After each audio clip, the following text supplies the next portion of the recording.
Bye, Iman. No, but I don't want to go. You got it. Alrighty. Welcome in, Thank ladies and you. gentlemen. It is good to see everyone. How are you all doing today? Welcome in. Yvonne, congrats on getting first. It was a truly mighty battle that we had witnessed there. Welcome in Ray. It's good to see you. Welcome in Azario, Azeroth, Moonlight, and Creeper. And have fun lurking, Creeper. I appreciate you.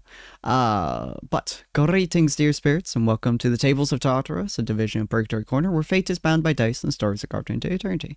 I'm your storyteller, Sinspeaks, and today we're going to be continuing the tale of Tyrant's Wrath with my absolutely wonderful and lovely players, Ania, Cyril, Gelmar, Dakota, Aldith, and Sapphire. Hi guys, how you all doing? Hello. Welcome in, Terrified. Cyril. I have a basic answer for your session prompts, but I'm not certain how to actually rephrase it. That is the best kind of answer. But for everyone who is joining us, take your seat at the table and let the thread's destiny unravel before you. It is always good to see you. Make sure to take care of yourself. Give yourself some water, some love, and always remember to smile, even if it's at something small or for a little bit of time. Every story has a reader, and you should always share your stories. Today, we are going to be kind of having a little bit of fun with this session, but it's going to be kind of exciting. Ania, do you remember if we started with you last session for session prompts? I didn't write that into my notes.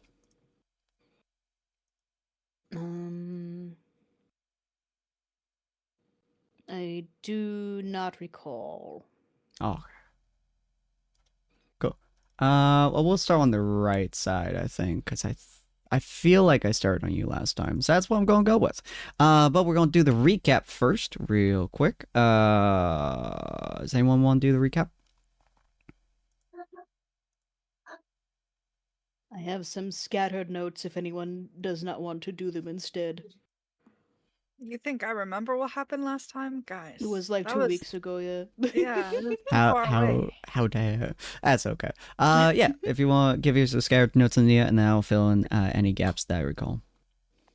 Sure. So, last time, the party had just retrieved Ania and Gelmar. Oh, Cyril, your mic's on.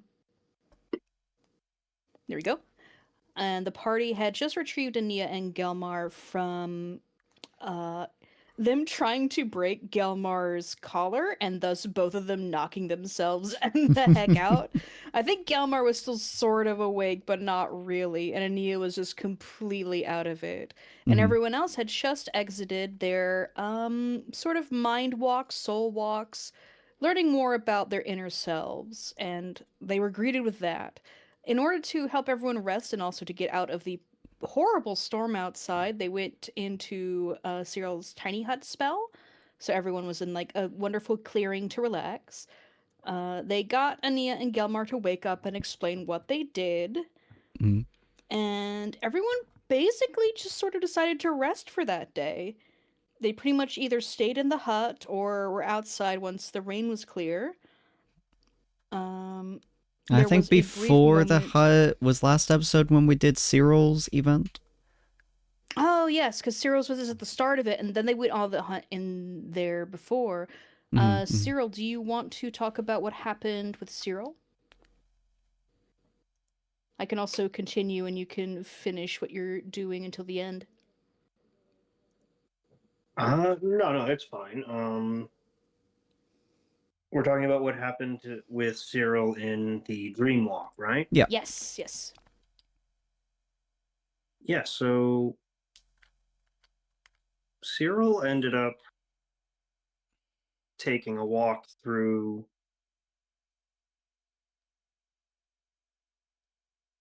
old happy memories. And at the same time, learning a little bit about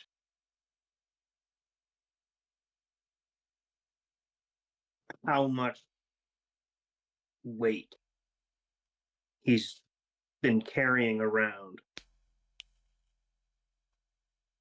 on his shoulders because of that. How much and how much it's, in basic terms, how much it's just very unhealthy that he's been letting it drag him around like that. And basically got a lot to think about when it came to letting that be so heavy.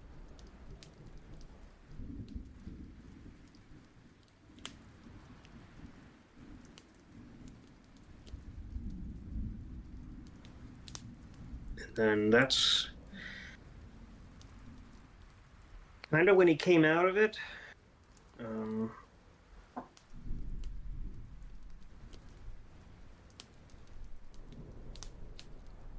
Yeah. Nice. It's just been one of those, and sitting pretty much like while he's been interacting with the rest of the party all day, starting to realize that all of the people that he's been carrying it around for probably wouldn't want him to be doing that. And that maybe he needs to stop regretting everything about his past.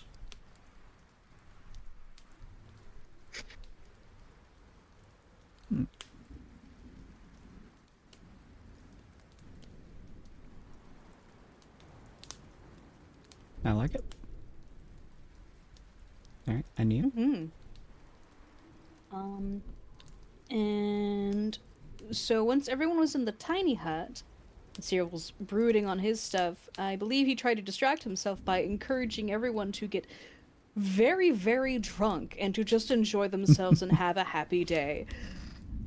This included Sapphire drinking ghost wine from Bill, which she tried to share with some of the other party members. I think Gelmar was the main one who had a good swig of it. And then Ania demanded wine specifically from the druids, which is more like medicinal herbal. It's a little bit sweet. And she got a bottle of that, and she didn't finish it, but she had a good swig. Dakota had some. I think Aldith may have been coerced to have a little bit. I think Sapphire had some as well, and then Gelmar, so like half or like 3/4 of the bottle is gone. And I think at the very end, Ania broke out, I think for one of the first times, her variety of games she has in her bag of holding, which includes chess, cards, and dice. Oh, yeah. Revealing that she's had all of those with her. She is always prepared. To have a good time. But yes, mostly the party just had a very relaxing day, and they didn't get a lot of those, so they enjoyed it thoroughly, and Aldith tried very hard to keep people from drinking too much. Yeah. And if I forgot anything, anyone else is free to chime in. Sounds about right to me. You guys, at the very end of stream, had decided that you were going to go and face off the boar on the following day. Insert day here that would be. I haven't been able to keep up with the days, but I have something that might be able to help me keep track of it here soon. So I'll be using a lot of my summertime to really line things up there. So we'll see how that goes. But yes, so insert day here that fans can keep track of if you'd like at the moment.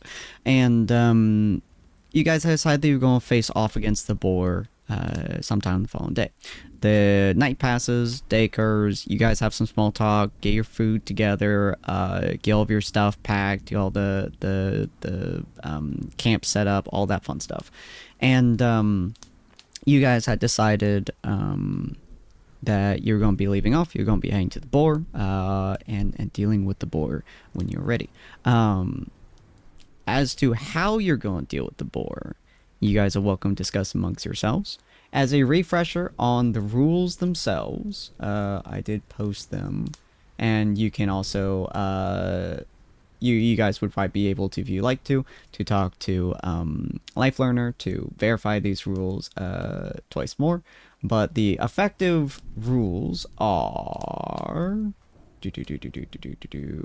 hold on.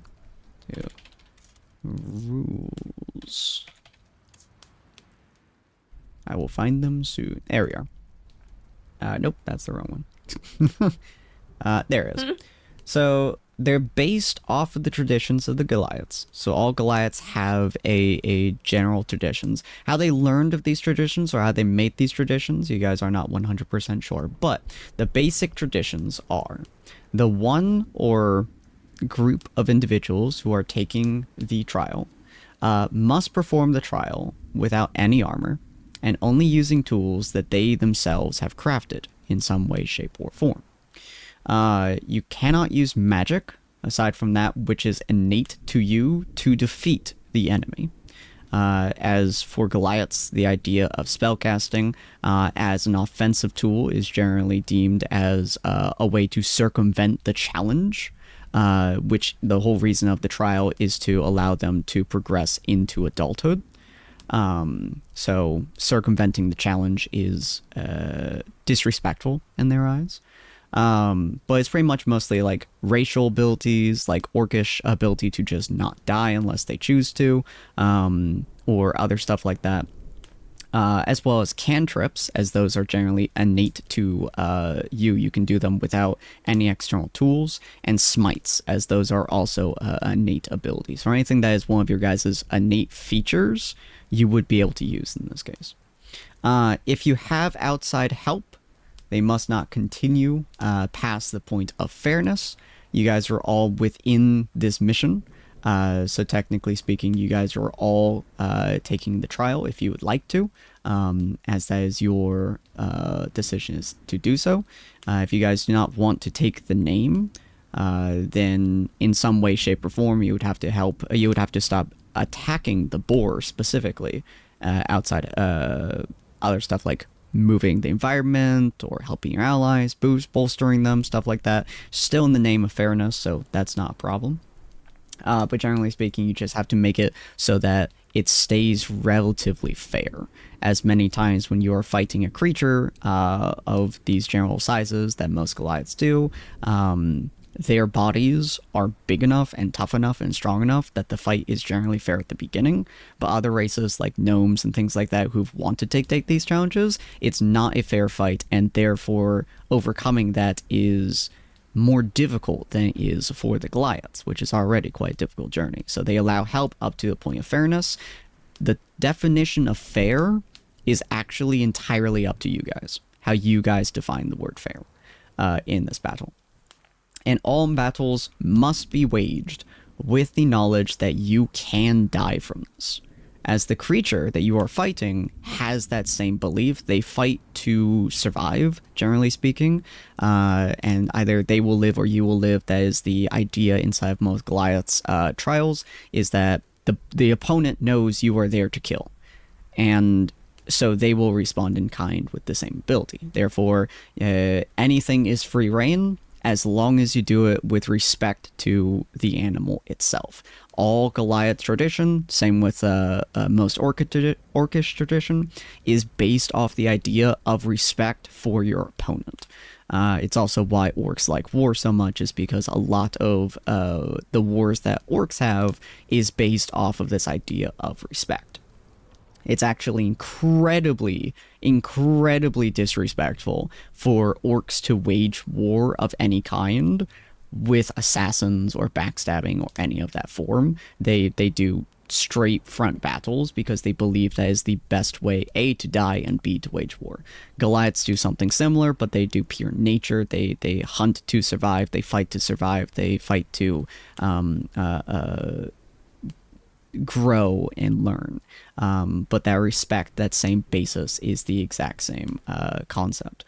One thing that they also hold really tightly is that even if the creature isn't capable of respecting you, and they may fight in ways that are disrespectful in some way, shape, or form, many four-legged animals, for example, will fight you with dirty tricks.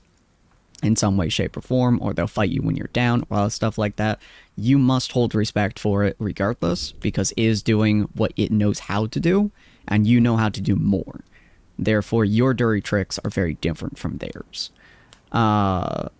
But yeah, it's primarily a thing that is a sentiment that is held across almost every nature-based tradition / race, which is orcs, wood elves, Goliaths, any race that embraces the path of ranger, anything that focuses on the land, the nature around you, druids as well to a degree, is that respect must be given, even if they don't receive it. So you guys will be able to kind of discuss with with each other what the rules that you guys want to place down would be, what fairness means to you, what respect to the enemy might mean to you, how you guys think that this battle should go down. In the meantime, though, we're going to do a session prompt, ladies and gentlemen.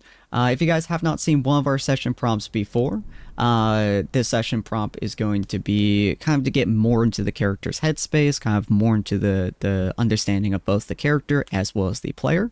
We'll be starting on Sapphire here in just a moment. But it's a way for us to kind of get a little bit more of a bead on the character, a little bit more of an idea of the character. And then it also allows the viewers, like you guys and myself even, to understand, to get into that headspace a little bit more and to kind of learn more about the characters, the player, the mindset that we're stepping into as the game progresses. So, Sapphire, the session prompt that you have for today is, what part of the journey is changing your character? What changes are you excited to see in the future?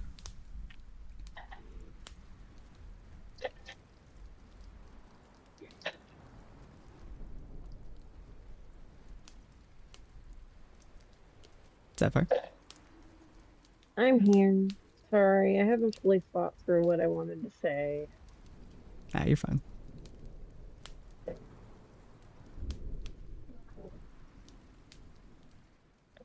If you The like, we way can. I have it in my mind is Mm-hmm. the party itself, like everybody, I have like the party is what changed me as far as I can figure. Mm-hmm. The party has kind of adjusted you a little bit. You're kind of Yeah, yeah. in my mind, I feel like Sapphire, like before the party, she was basically just on her own. Mm-hmm. So being in the party has like changed her as a person, as like for like as far as like accepting other people and like helping, making sure they stay alive, all that. Okay. I like it. Alrighty. Aldith, same question to you. What part of this journey is changing your character? And what changes are you very excited to see in the future? I'd say there's I think multiple different things, both like just like the journey itself and like the journey with the party that has changed Aldith. Mhm. Because Aldith like before was like super stoic and like super like not really friendly. She like people were often intimidated by her because she was just silent and stoic and didn't really have much of a personality. But with the party going through this journey and finally finding a group that fits for her, she's able to be like this silly, goofy little goober that she hasn't really had the opportunity to realize that she is. Mhm. And she hasn't really, like, she knows that she's protective, but this is the first time she's truly seen like her protective instincts really come into play. When it comes to like the journey for her, like just in general the journey, Mhm. not like with like relationships or anything, but just the journey as a basis. She's finding out so much that she didn't know about herself, like her actual heritage and like how much grief and anger she holds and held and how unhealthy it was. And so I think this whole journey has like sort of rebooted her and allowed her to finally grow up because she was stuck thinking that she was a grown up when in reality she still needed to be a kid. So this is sort of her finally like getting to be that kid that she stopped being when her mom died Mhm. and is now finally maturing. Oh yeah. As for changes, I'm excited to see just more of how her vengeance is gonna like play, like how her anger that she holds back a lot, because a lot of what we tend to see is playful anger. We haven't seen her angry, like Mhm. actually full on angry, besides when the assassins were after Dakota when she first joined the party. Mhm. um so I think seeing that anger and that vengeance really come into play is something I'm looking forward to. Cool, cool. Alrighty. Dakota, what part of this journey is changing your character, and what changes are you excited to see in the future? I think that joining this party has made him a lot more hopeful, and I think there's a lot he's been more able to tap into the child in himself that he tried to put away. I think before this party, I think he was a lot more kind of silent, a lot more ruthless. I think that's Mhm. something that we really haven't seen much of Dakota here just because of how he interacts with the party, but he was a lot more hopeless. He was a lot more scared, but that kind of turned into this sort of bitter cynicism. Mhm. I think that going onwards, I'm really excited to see him kind of grapple with that.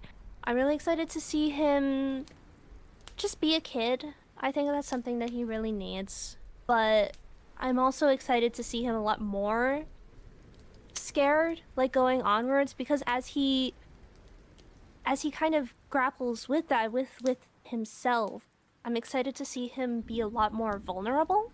Mhm. Uh, and that's what I'm really excited for with Dakota, I think. I'm very excited about it too. It's gonna be very entertaining. Yeah. Yeah. Gelmar, what part of this journey is changing your character, and what changes are you very excited to see in the future? I'm still not 100% certain I have the answer for how to phrase this, but Mhm. here's what I got. Remember the fight when we were in the mirror? Yeah. Remember how Gelmar was the last one standing? Practically speaking, watched the entire group die and was almost going to go beast mode? Mhm. Mhm. A small thought at the back of his mind is now worried. Would he have potentially just actually let everyone die if he had been in that situation? Timeline where he never revealed the spell to the party. He's Mm. eternally glad that's probably not the way that things have gone. He's beginning to come to an understanding for the importance of chaos to the protection, growth, and development of groups and societies as a whole, Mhm. even if he's not at all ready to abandon his traditions yet. Mm. Okay. What I'm looking forward to for the character, sooner or later, he is probably going to build enough trust to actually tell everyone the full truth. That's not, or the spell doesn't give him the visage of a dragon. The spell returns his flesh to him. And alongside that, he's he's very much grown fond of basically everyone in the group, and he Mhm. wants to probably invite someone into the quote unquote secret world. He wants to make somebody his gifted, and that's something that also probably goes against tradition because most dragons probably wait way longer for that. Mhm. I like it. Okay.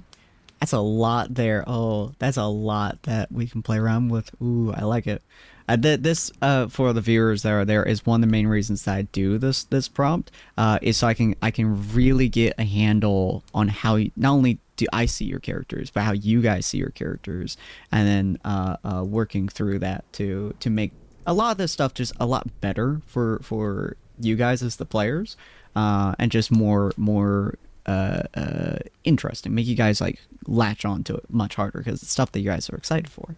So Cyril, what part of this journey has been changing your character or is changing your character, and what changes are you excited to see in the future?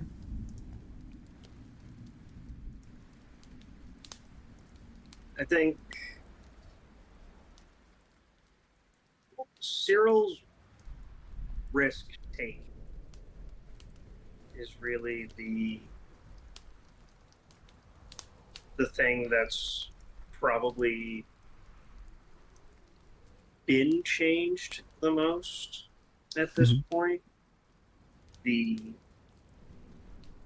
Before the party, he really, and even for a long while after he had been around the party, he didn't really feel like a part of much of anything. More like he was performing his job, his duty. He was doing what he was supposed to do at whatever cost it was going to be to him.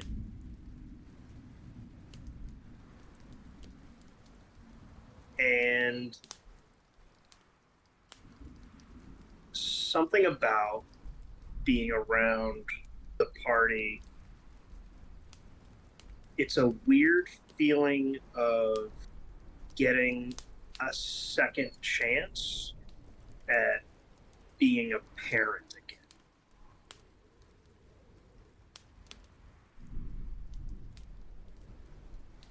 again. Okay. And as far as like what I'm most excited to see, I think I'm most excited to see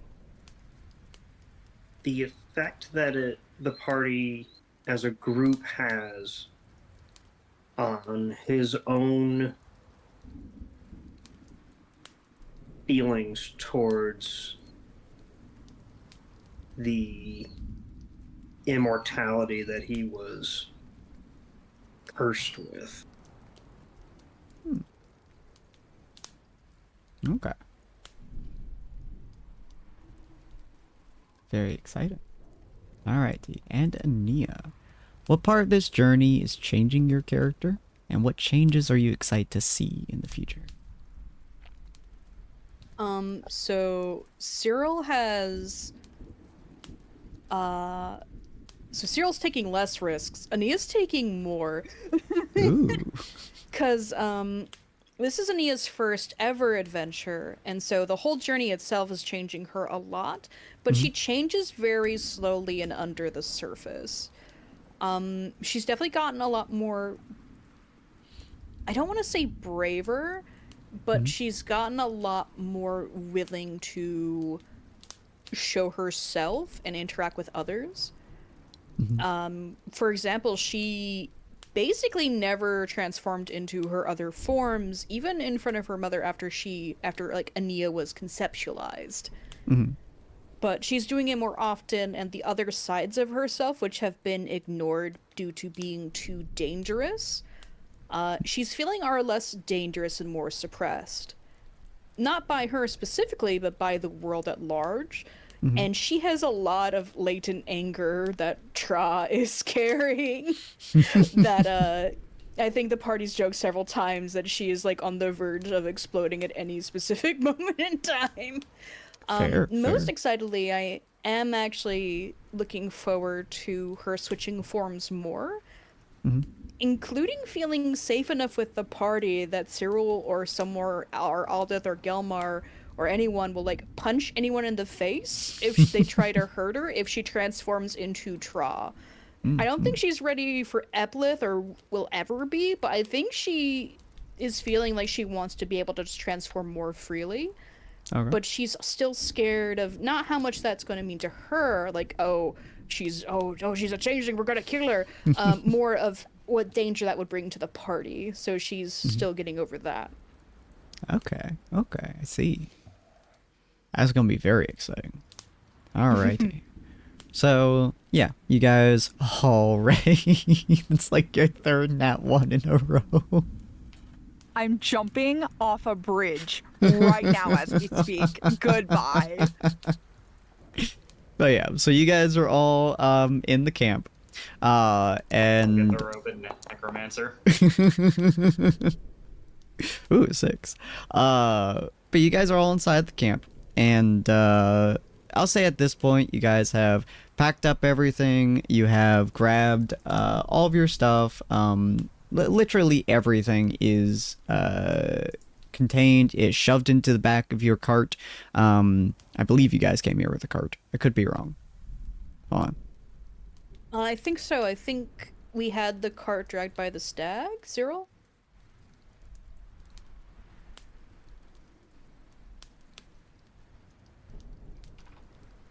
Cyril?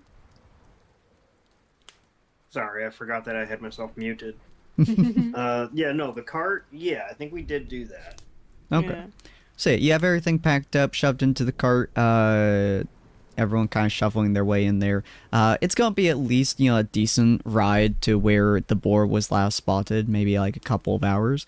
So while you guys are journeying there, you are more than welcome to discuss the game plan that you guys have, the ideas that you're about to, and possibly the horrors that you're about to encounter. This thing is clearly a large creature from what Life Learner and your mother had stated. It is breaking through territories for whatever reason it may be, and just constantly claiming new ones. Is a fairly massive beast, considering how often it's moved. The druids have not been able to get a good beat on it and how big it is or anything of that nature. All they know is that it's been destroying territories, hence why they want you to remove it. But in theory, this is a pretty dangerous creature. This is a pretty dangerous time. So feel free to discuss amongst yourselves as you guys are journeying over there. What your game plan is, what you guys are interested in doing. What does the rules of the trial mean to you, and so on. Before they discuss, Ania's definitely gonna sit next to Aldith if Aldith's in the cart. Otherwise, she's gonna instead of walking with her, she's gonna be on the cart and talking to her from the cart because she's lazy. And she's gonna be like, Are you really sure you want to do this? Aldous semi-distracted, gazing around to try and find any material to make a spear. It wouldn't be that hard to find some. And if picking up material, stopping to go grab something and gather it together. Yeah. So probably walking and making a spear at the same time, and then trying to get up on the cart. Mm-hmm. She'll shrug. I don't think she has an answer to if she's sure or not. Mm-hmm. Ania's gonna squint and lean forward slightly to look at her betters No, you don't get to shrug for this. Do you think a runestone qualifies as any talent? It is something I crafted. He said, staring at a random, I assume, smooth stone that he found. Yeah. Debating about scratching it. No, that's likely to the other players. Mm-hmm. Well, what gives it the magic? Is it you? Is it something you cast? I fill it with my magic. The channels is what defines what it does. Isn't it kind of like a pre-prepared spell? I suppose in a manner of speaking. It might be in it. I mean, only you can decide. If you think it's fair and if it counts as if you believe it is something innate to you, I think it is. He just like closes his eyes thinking about it. Just like back of his dreams, he just like sees a giant pig wrapped in flaming chain. Just like, no, that's probably cheating. I Okay, don't well, think then any of it's- my I don't think any of my skills count as innate. Well, don't forget, it's okay can- for you to use those skills until a certain point. Hmm. That's true. I personally, and like I've been the entire time like removing bits of armor and basically just back to completely shirtless. No, don't say the word, don't say the word, don't say the word, don't say the word. Running a hand over my pectorals. Ania looks back to Aldith and is like, in order for it to be fair, you and the boar are going to have an equal chance of dying. You have to be sure, because we can just kill the boar normally. You don't have to do the whole trial. But if you want to do the trial for some reason you want to do it, then go ahead, but you have like a chance to die.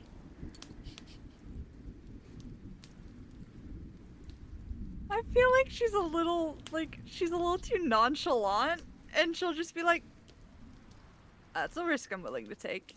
Why? She will not answer the why.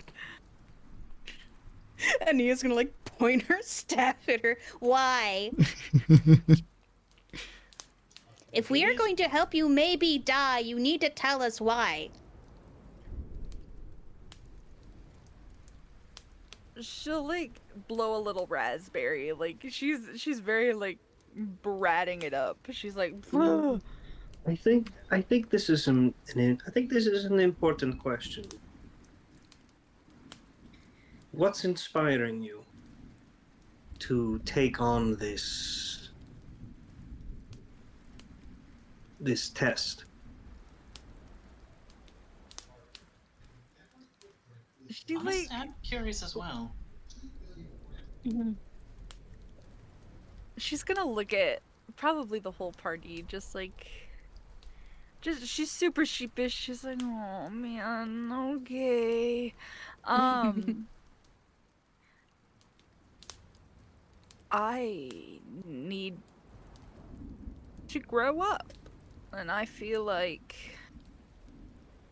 a way to prove to myself that I am not what others want me to be, but what I want to be is to do this. I think Dakota would kind of nod approvingly at that. I can respect that.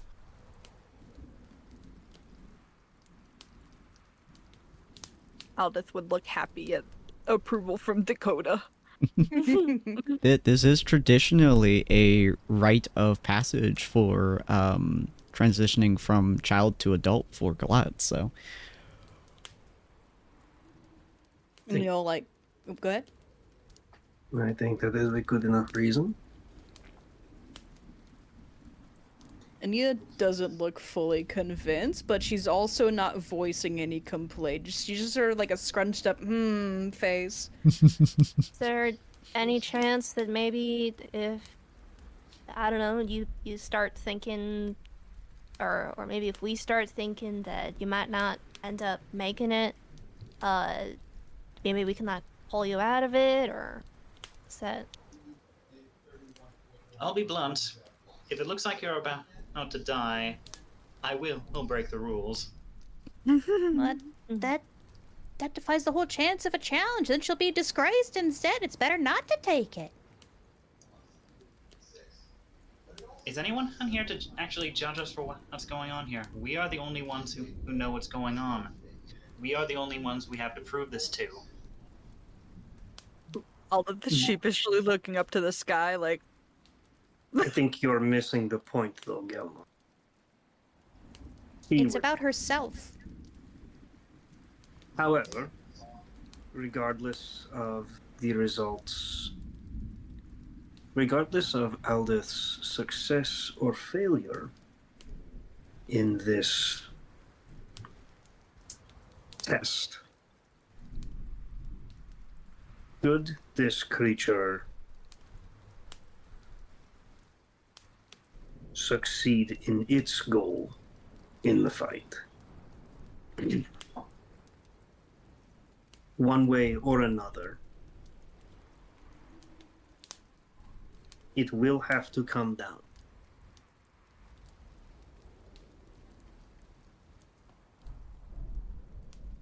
We have been requested to take care of this beast. And furthermore, it is bad for the ecology of this particular area. Enya nods. Even if it wins, there's still a lack of fairness because we're gonna be killing it anyway. No.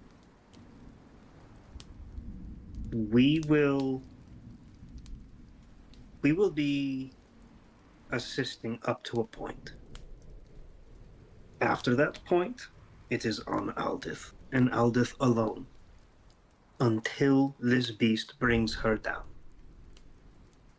No, I mean, even if it wins, we're still gonna be ending up killing it, though, right? Yes, Is that fair? it doesn't matter if it's fair at that point.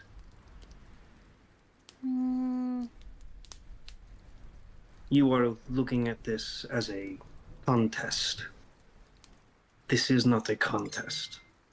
This is a hunt with special stipulations. Enya shakes her head. A hunt is for survival. A hunt is to gather supplies, and you're meant to be respectful to the beast after and use all of it. And that will happen. I am bringing this beast back to the orcs. Do not forget. A hunt is also for maintaining balance. When a creature becomes too old, too big, and too dangerous to live in the area that it is in, it cannot simply be picked up and moved.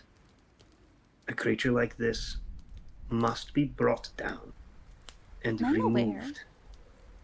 I don't mean that part, but I get it. I can understand where you are coming from. Regardless of its intentions, the effect that it has, that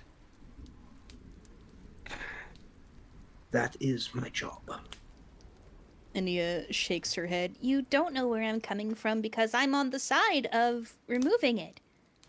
That was never the thing I was talking about. And she gestures to Aldith. Someone doesn't risk their life in a hunt. They try to succeed without taking as much injury as possible so they can continue hunting. You are missing the point of a ritual hunt, then. That one I'm... So do the druids do ritual hunts?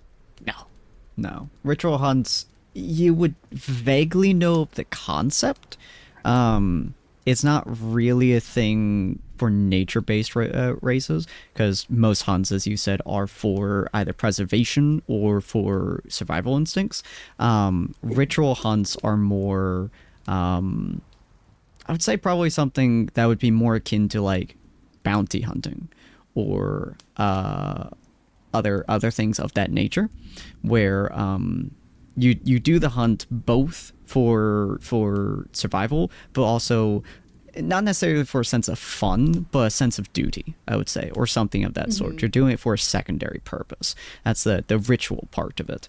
So it's very rare that a nature-based race would do it. So you would vaguely know of it because of your experiences with the guilds and stuff. And arguably speaking, the ones who are hunting Dakota, that's part of a ritual hunt is what they were doing. But in terms of a hunt like this, you know, some people will do it, especially if there's a big enough hunt like dragons, for example, or other large creatures that need to be taken down. The Swords Guild is famous for its ritual hunts, but it's a very strange concept to you. Definitely an older concept. And yeah, like Squin said, Sarah, like she definitely doesn't understand that term. Very confused. What Aldith is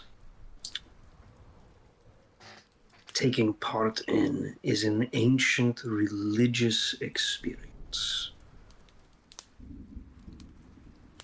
Succeeding in this is a rite of passage from child to adult. Among the Goliaths, far to the north. And success here with some form of trophy to prove will grant her instantly respect and camaraderie among the Goliaths. It will be a clan of one. Nia sort of nods, and she seems a bit happier about it than she was before. At least not glaring anymore. And she like looks to Aldith and sees if she has anything else to add to it.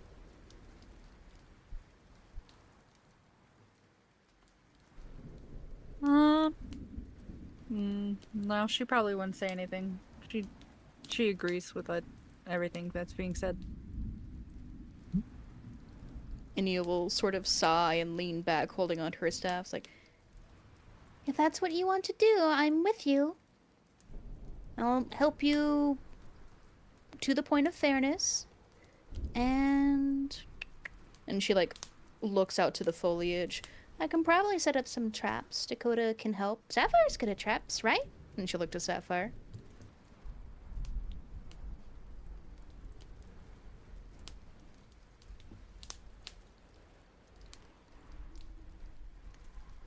Sapphire? I'm here. I'm like, you're good at Yes. traps. I think traps are fair as long as Aldith is the one who's leading the boar into them. Okay, yeah, we can definitely set some traps. How big is this thing again? Really, really big. Like maybe 2 Cyrils tall. Maybe not that tall. That's a big boar. That's a really big boar. I think that's on the upper range of how big the boar might be.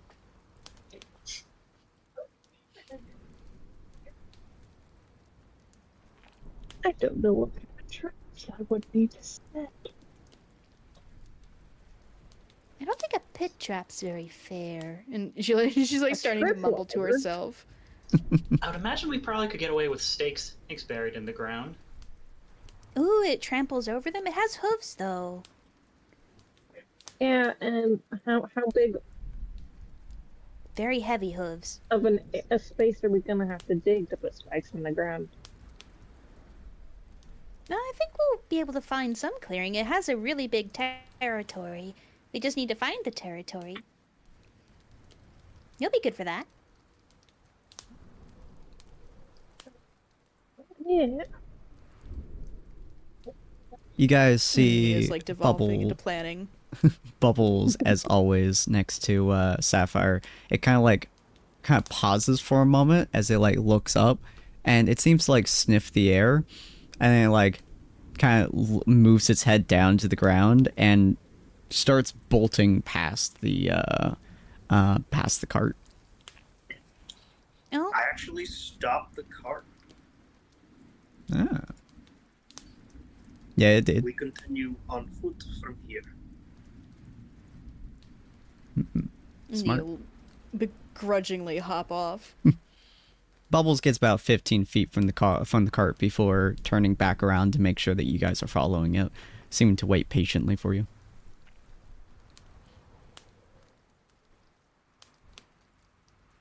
Oh, the bacon is close. Sorry. The bacon. Pretty much. Alright. I'm assuming you all follow him? Yeah. Alrighty. Well, as you guys start to follow him on foot, you know for a fact this is going to take a little bit. He's slowing down, so he's not like jogging or, well, the equivalent of jogging or anything, so you guys are able to walk behind him. He seems to be not taking his time, but ensuring that he's on the right track, essentially. So he stops every now and again to get back the scent, then continue moving on.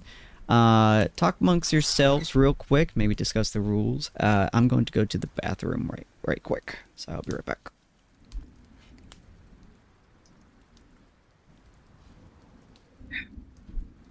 So I could coat him in magical flames. That is inherent to my skin, to my kin.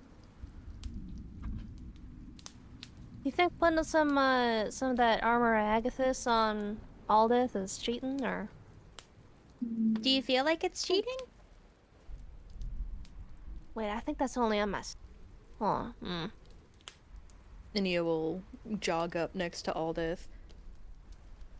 I can shape stone into different shapes. It won't have any magical properties. I can just make something if there's anything in particular you want.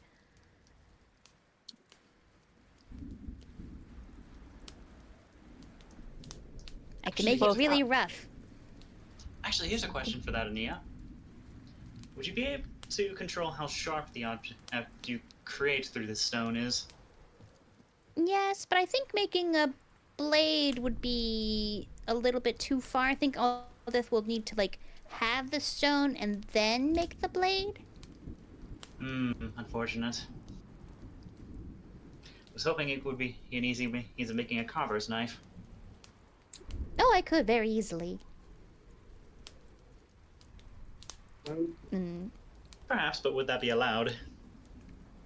No, probably not. Well, it's up to Aldith. And she'll look up to Aldith like, Whatever, this is your trial, so whatever you think is fair is what is fair. As long as you feel it in, like, your soul. I'm back. welcome back. I make the carver's knife, but not for me to use. And then she'll hold out like at least like the stick that she's probably whittled down a little bit at this point to make this spear. It's probably A decent spear. peeled or whatever. I want you all to carve something of significance into the spear. Oh no, that's real sweet though. Yeah, I hear that. The first thought that crosses my mind is, should I incite this? Because this kind of sounds like she's expected to go into this and immediately die. I mean, you can insight it, but it's not that deep. And he actually seems very bright about it and goes like find a suitable rock to make like a knife. Nice.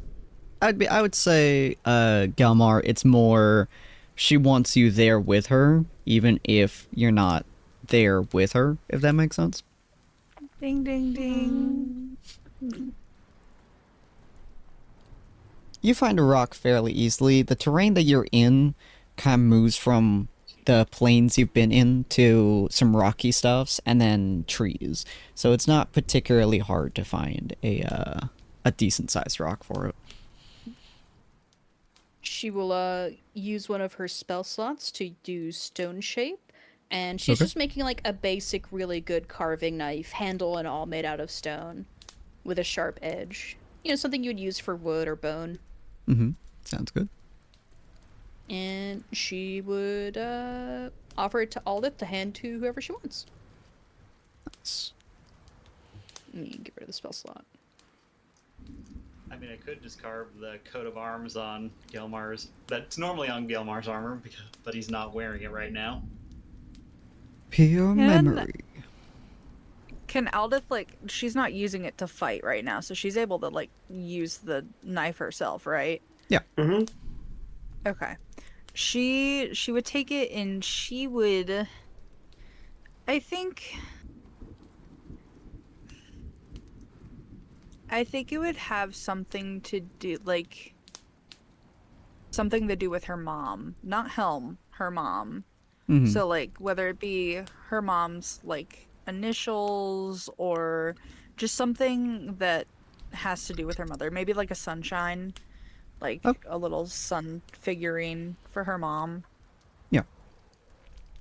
And then she would hand it off to Cyril. I'm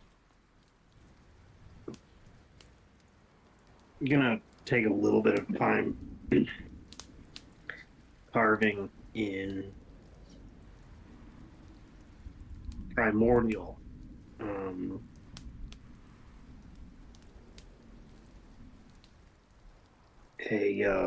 a blessing for the hunt. Okay.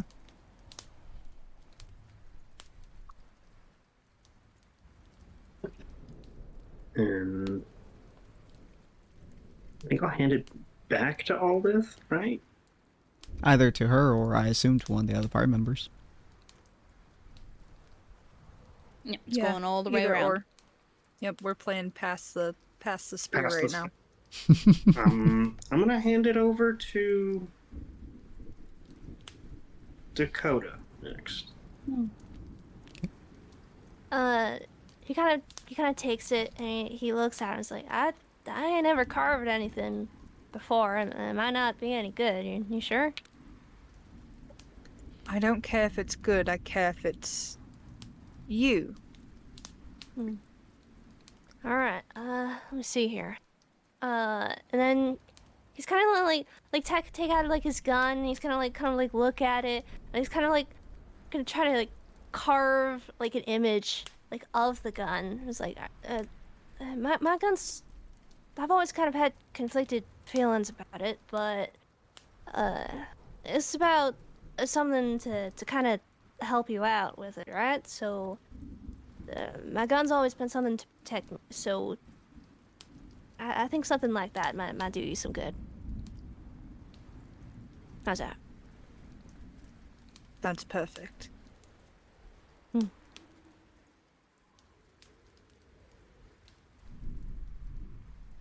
And he's gonna we did Cyril, we did. He's gonna hand it over to Nia. Nia will take it, and she uses one of her wild shapes to summon Lafari. Mm-hmm. So Lafari, and she's gonna try to explain the concept of carving something in it to Lafari, and it'd be like, you can carve anything you want into here, and if Lafari's hands are too small, she'll do it for Lafari. Lafari will look at it, and Lafari will like tilt their head at it, and then kind of lean closer, and then using their teeth, Good.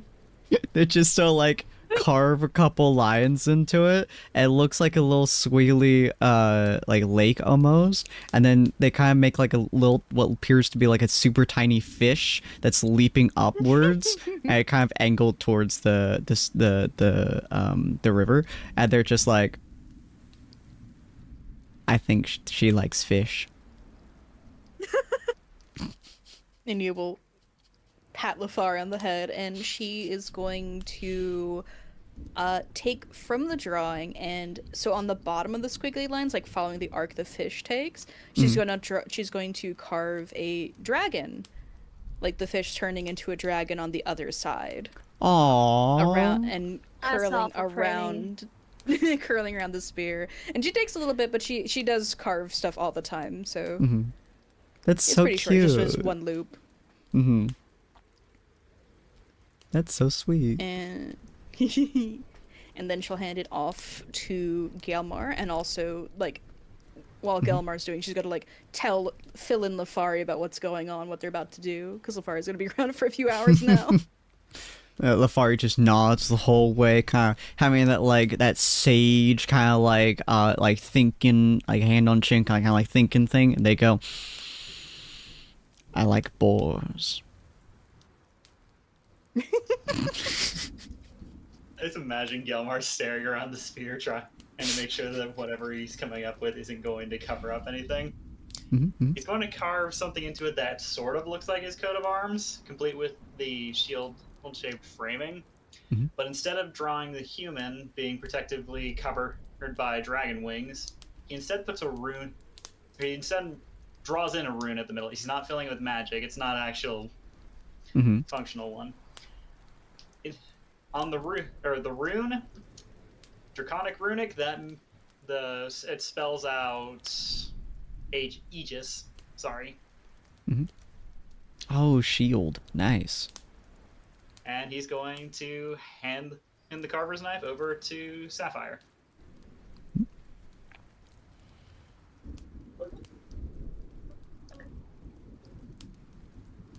I didn't know what to put for Sapphire, so all I can think of is a moon. That's good. That'll work. But I Moonflower, did decide eye. on bubble. Bubble? Like, Oh, that's bubble. cute. Oh, that's so maybe moons cute. that are bubbles. Yeah. Oh, Do it like oh, the those other are flower dogs. inside of Yeah, because this Oh. saved the pupper. Oh, that's cute. Okay, yeah, I like that. Yeah. Yeah, I was thinking like Flower in a a crescent bubble. moon for the moon, so the moon doesn't get mistaken for a bubble. Nice. Uh, Yeah. mm. You have, frankly, an ungodly amount of experience carving things at this point, so it is incredibly quick work for you. But they look very nice, especially alongside. So as you get back to Aldith, yeah, Aldith, you'd be able to see the crescent moon kind of dug into the spear, as well as some bubbles kind of flowing away from the crescent moon. Or away from the fish.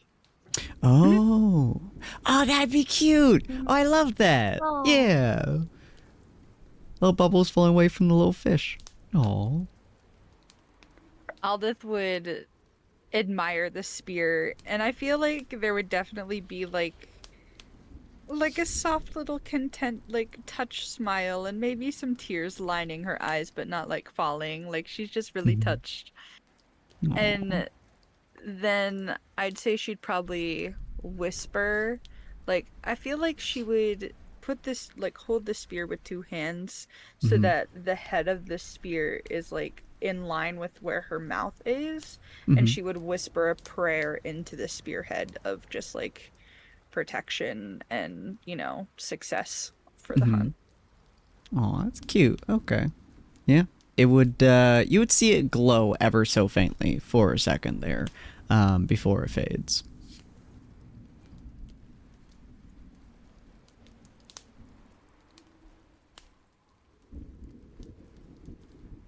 Sorry, I forgot I was muted. She would turn to everybody and just like, she's smiling, like just this big like childlike smile, like just like, oh my gosh, I love all my friends, like that big smile, and she'd just express her gratitude. She'd just be like, hey, thank you, everything is so well done. This means a lot.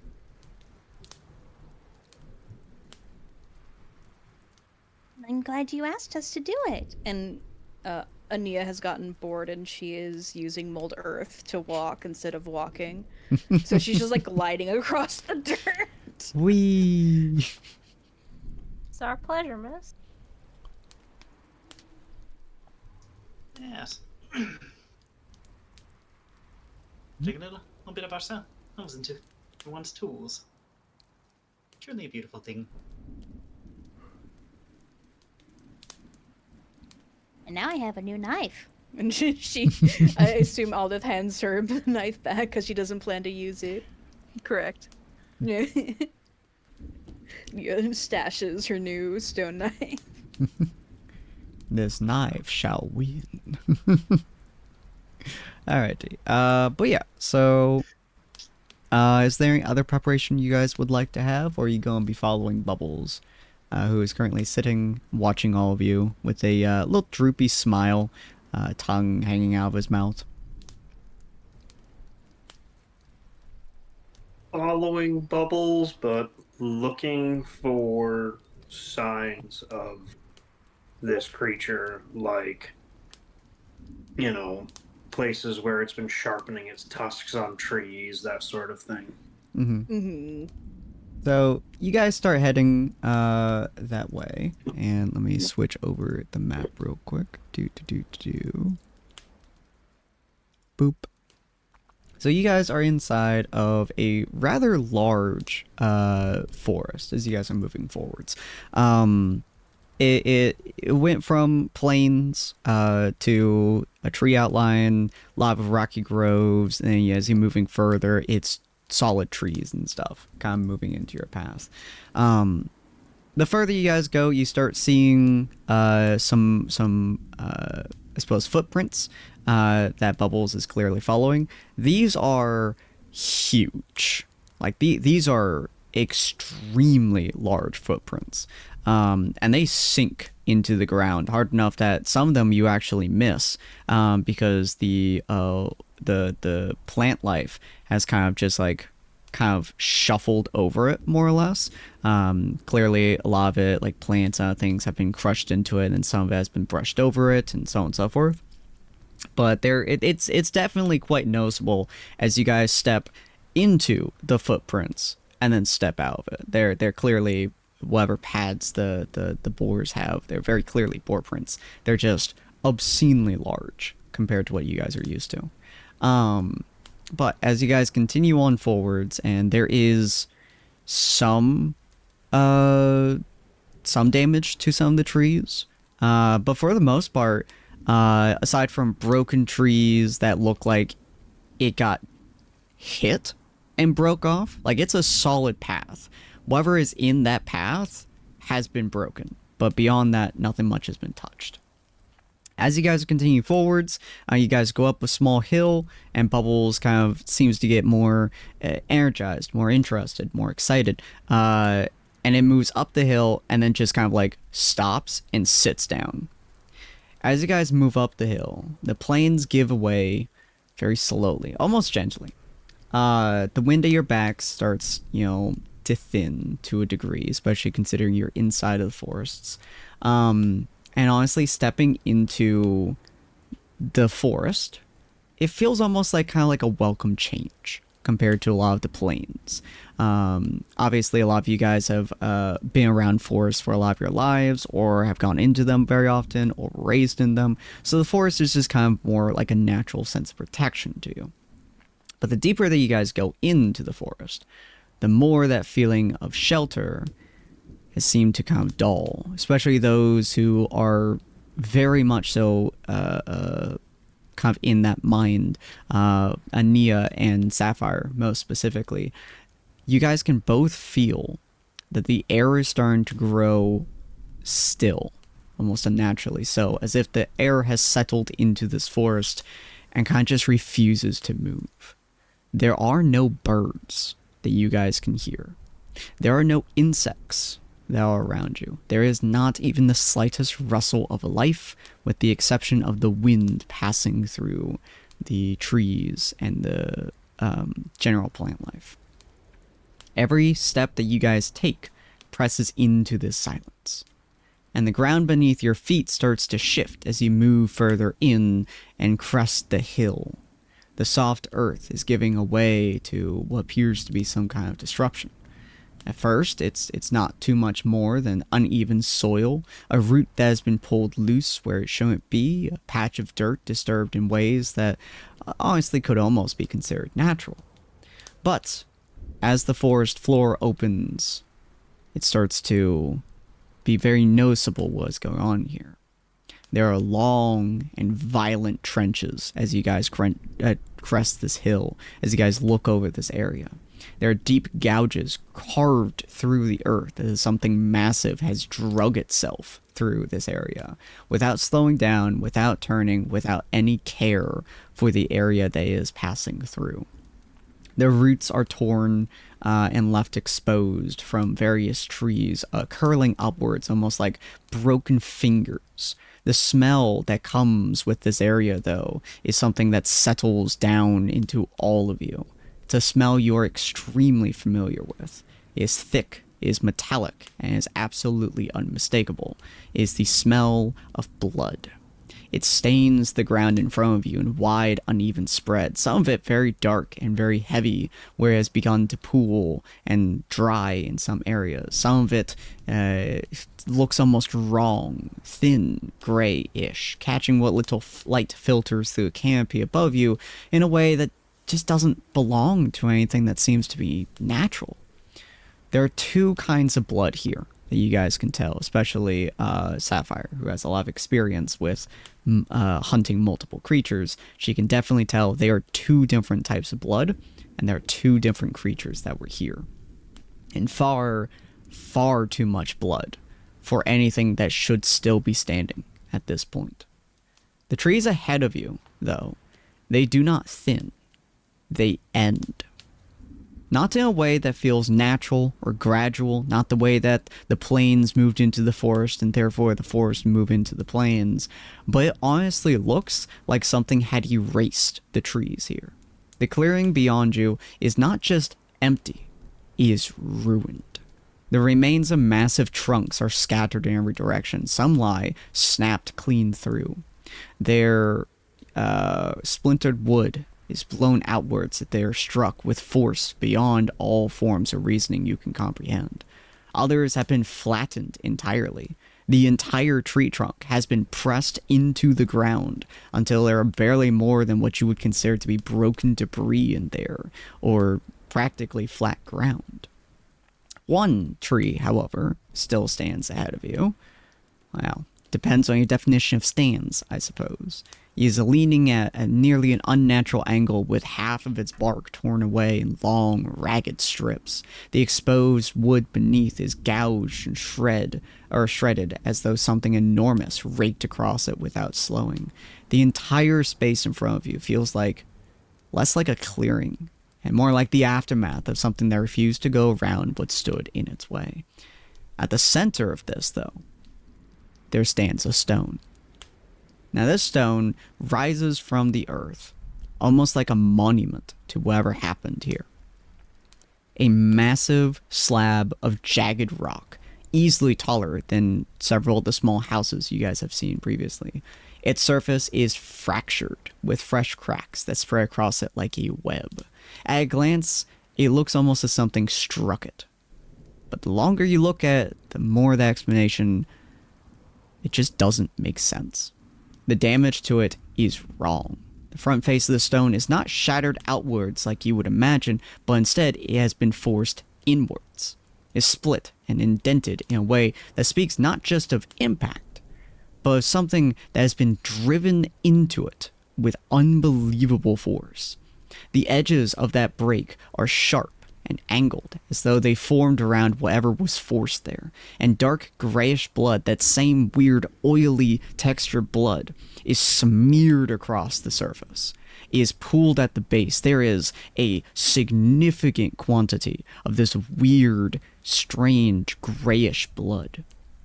And it is dragged along in downwards long, uneven streaks all across the stone. There are gouges along the stone, deep, desperate marks carved into it, as if something massive had not only clawed and torn at this surface, but climbed from this surface, pulled itself free from this surface. You guys see blood has pooled into these cracks, as if whatever had pulled itself out of was clearly impaled by whatever this rock had to deal with.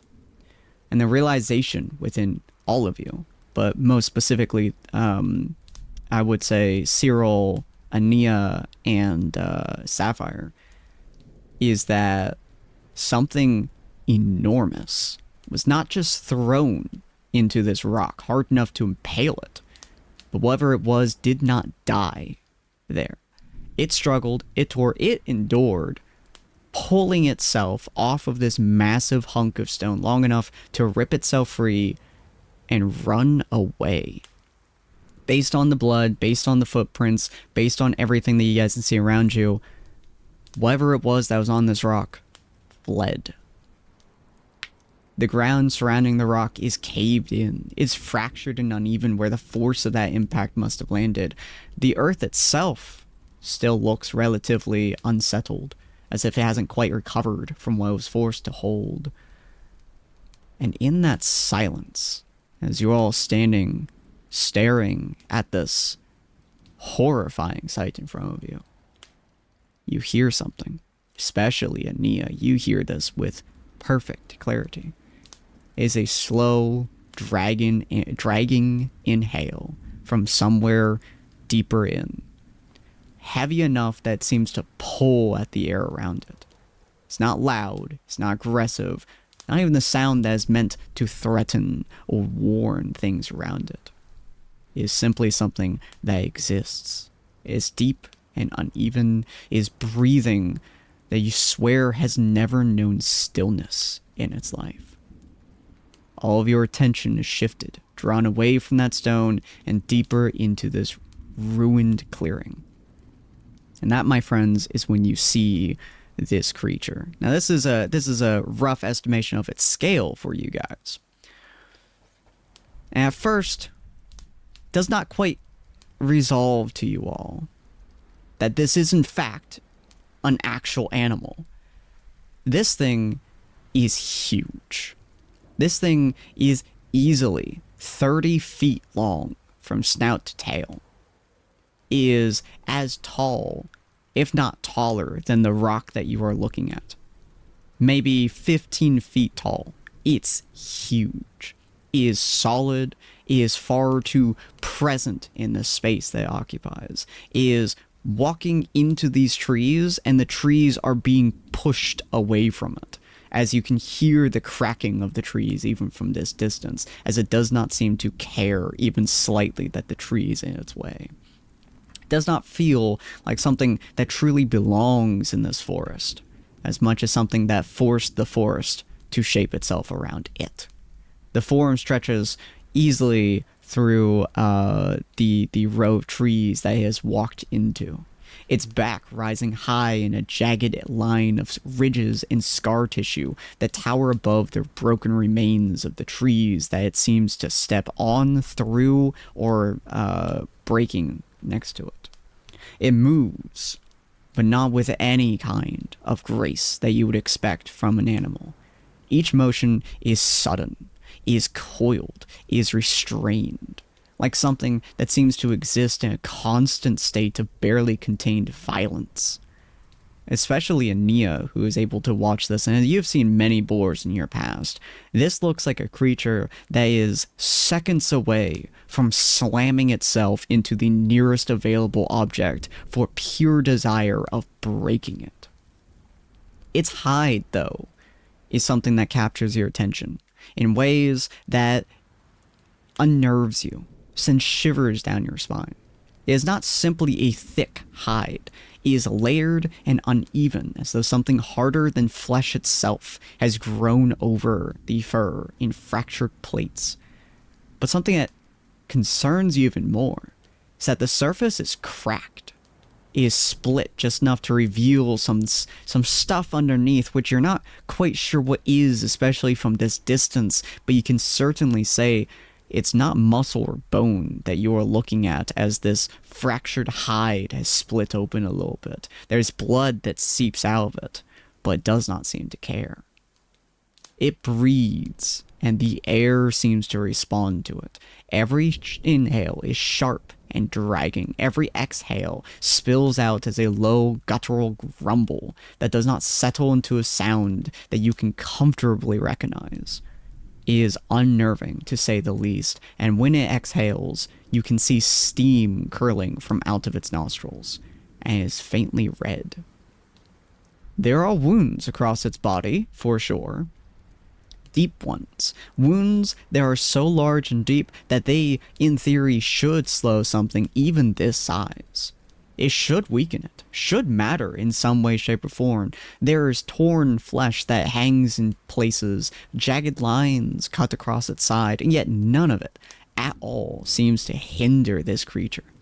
If anything, makes it look more complete, as though the damage has only drawn something deeper within it, closer to the surface. And its head moves suddenly, snapping to one side with speed that feels almost wrong for something this large. But you can tell that it's not focusing on anything, simply reacting. When a tree snaps from the pressure, it snaps towards it and slams its whole body into that tree, causing the tree to crack and fling off of its base and hit the ground. Even more terrifying, it has tusks, as you would imagine from a boar, and they are massive, uneven, and jagged, like broken weapons that have been forced into shape. One is partially shattered near the base. The break is raw and splintered, and dark blood is still dripping from its edge. Its eyes never settle, flickering and shifting without pattern or purpose. Not searching, not tracking, not something like you would consider to be a sensible creature's movements, but instead, it just reacts. The ground beneath it that you can see seems to almost have shallow cracks spreading outwards, and as it moves further into this clearing, you guys can see its pure weight presses down upon this earth in a way that just doesn't feel right. Then for a moment, it simply stills. Certainly not in rest, not even what you would say is calm. It doesn't even seem to be wanting. It is simply waiting. You can see every muscle underneath its skin that you can tell tenses, as if it is waiting for something, anything, to make sound around it, as if begging for something to make a sound so it can destroy it. It does not look like a creature that is recovering from a battle. It does not look tired or wounded or spent. It looks like something that has not yet finished its sheer quantity of rage. Standing there, the edge of this clearing, looking at this boar, who is still and waiting, you can all tell one thing that settles in your mind with quiet, creeping certainty. Whatever fought this thing and was thrown into this massive jutting rock that is in the middle of this space, that pulled itself off, whatever was large enough that a boulder like this could impale it and it could still get off, it ran away because it did not win. That is what you guys can tell looking into this clearing.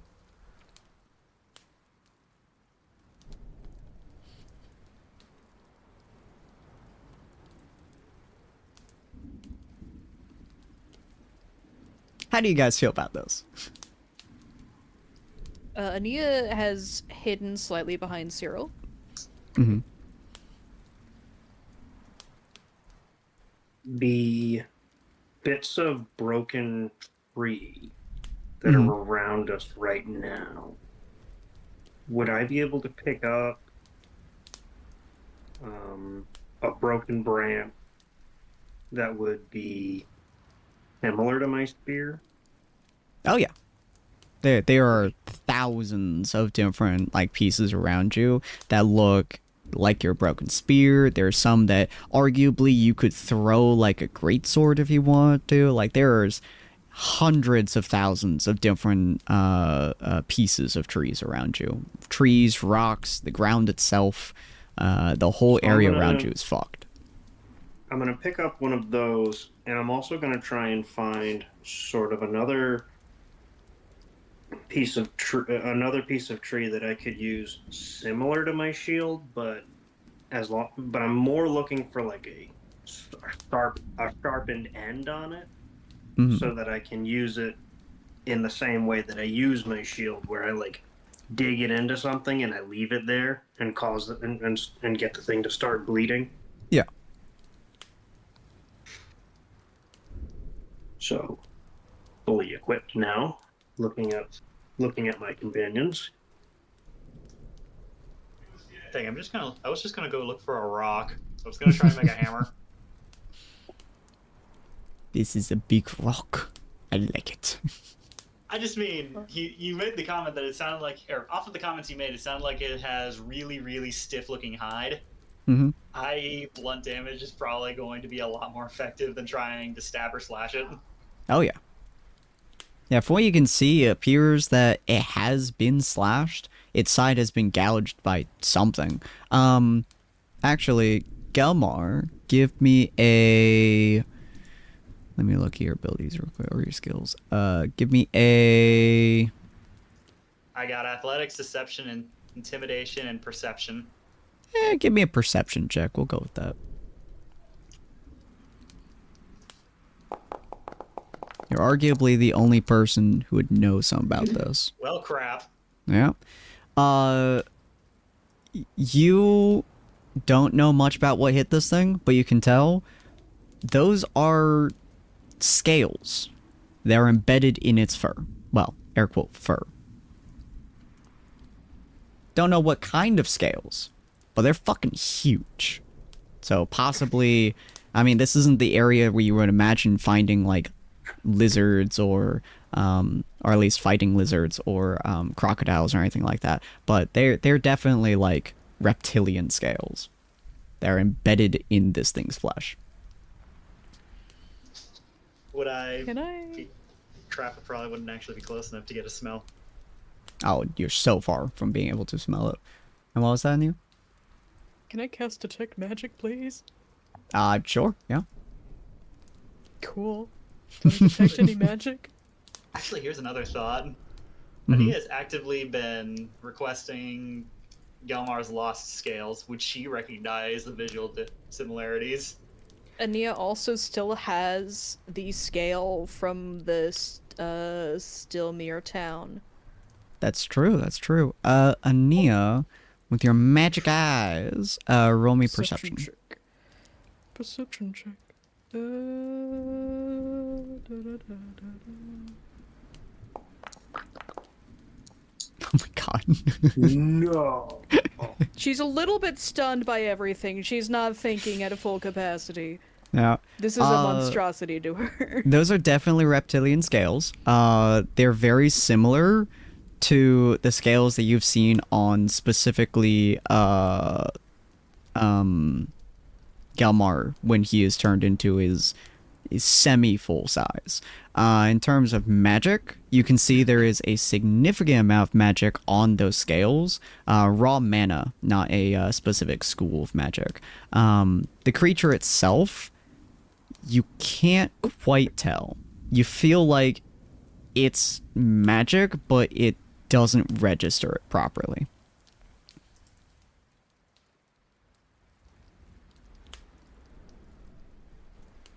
And what about the blood? The weird grayish oily blood also has mana flowing through it, similar to the scales. They definitely came from the same creature. Got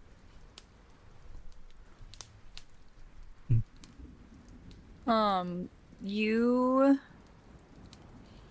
described the animal's behavior as sort of like hyper vigilant. Would Aldith be able to tell if the animal's acting, like the boar is acting purely based off of, like, because it doesn't seem fearful, so she's sort of just trying to figure out why it's acting the way it is, I guess?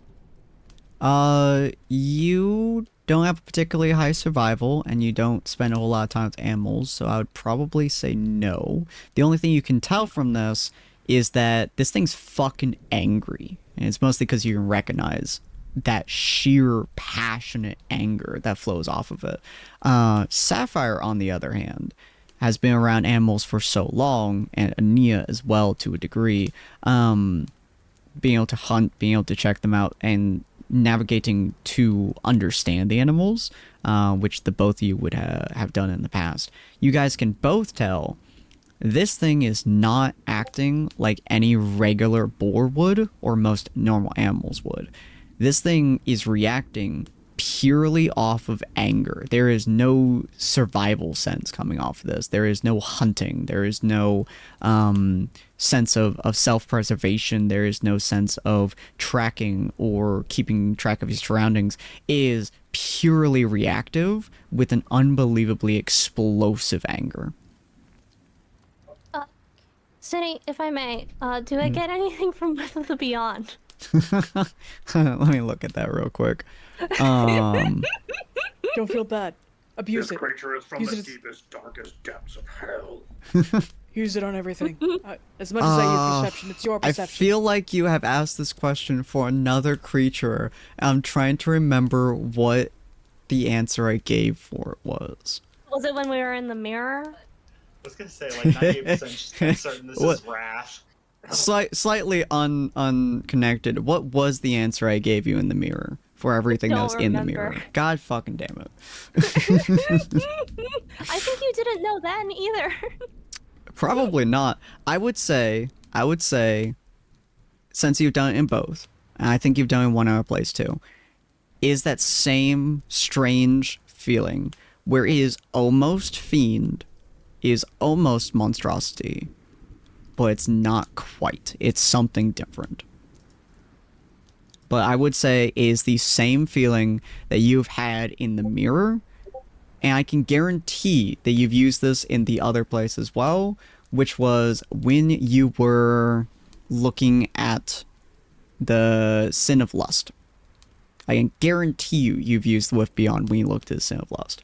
Is the same feeling. To remind me if this is like a time when we're trying to be like really quiet and stealthy.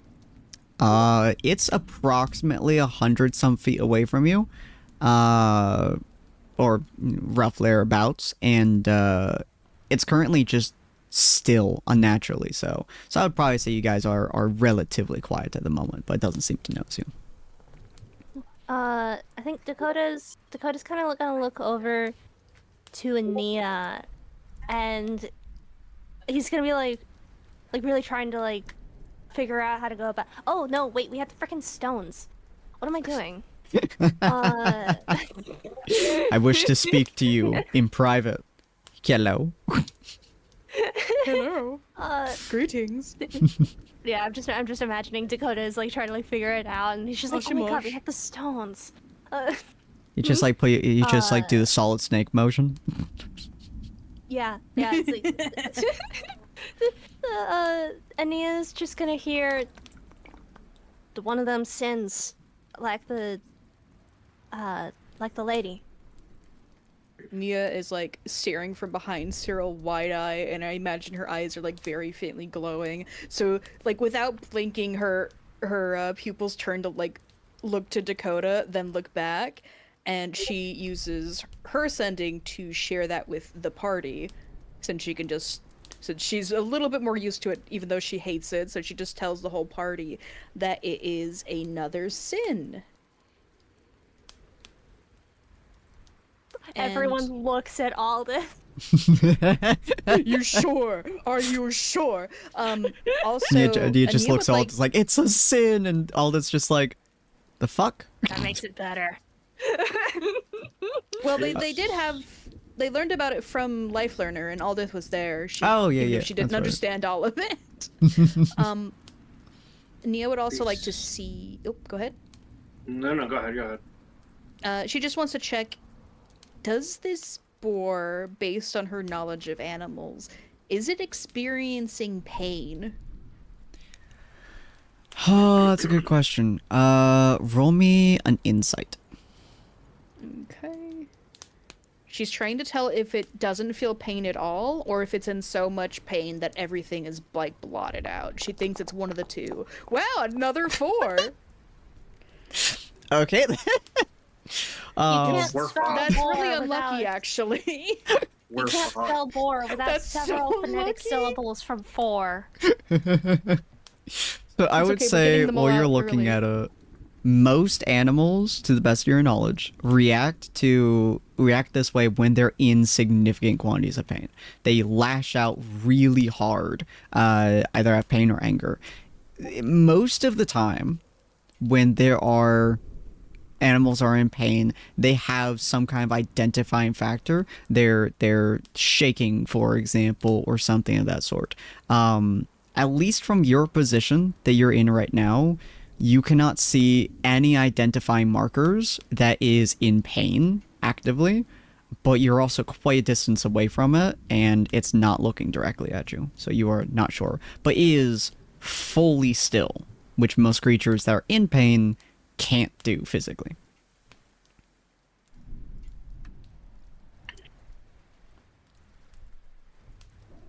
All right. Cyril, were you gonna say something? Yeah. This changes everything. Aldith?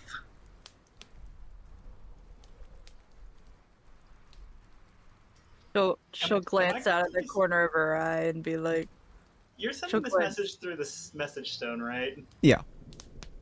Mm-hmm. Which, Okay, for cool. purposes of this, I'll say you can all hear the messages being passed through, unless you specifically state that you're sending it to one person. But for purposes, the message will be sent to all.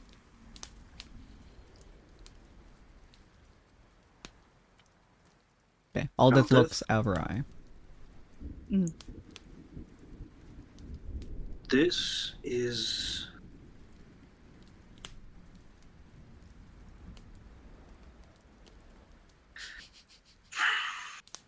This is not a creature that can be hunted like this.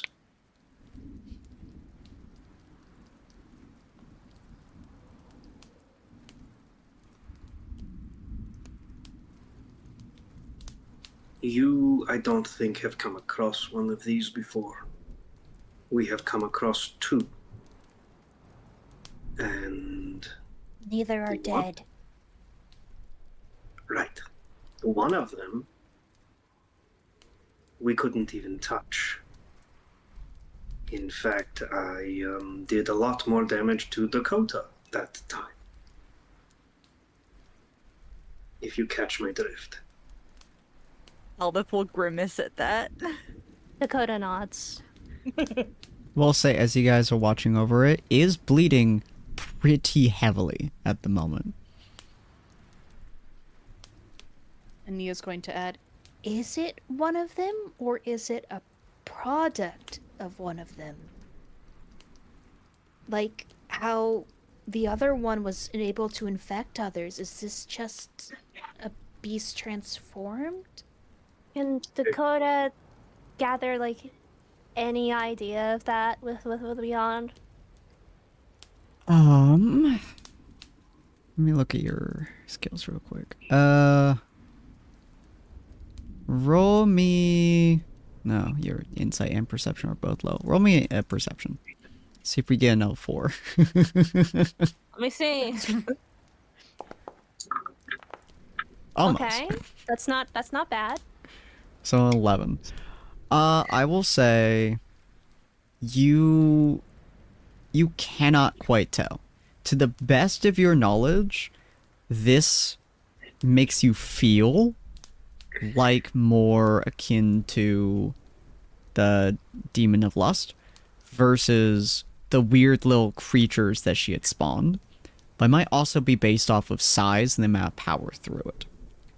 This thing is clearly very injured, at least from what you can tell, based on the amount of blood across the area. For as much as there is like that oily, slick blood around you, there is so much more of this creature's blood splattered around the area. It's in like full pools and stuff. And from what you can tell from the pools, it just seems like blood, honestly, from what you can tell from your whiff beyond. So it could very possibly be a manifestation of the sin's energy rather than the sin itself, or the sin is just completely different from the other sins, which, considering both the sins you guys have encountered so far are vastly different from each other, is a distinct possibility. You have no idea which of them is.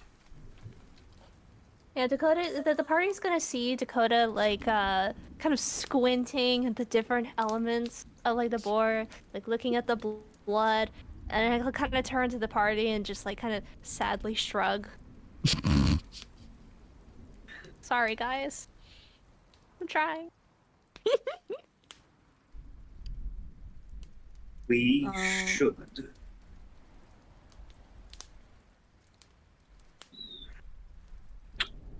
I Go ahead. hate to ask you this, Eldith. But I think we should abandon the ritual.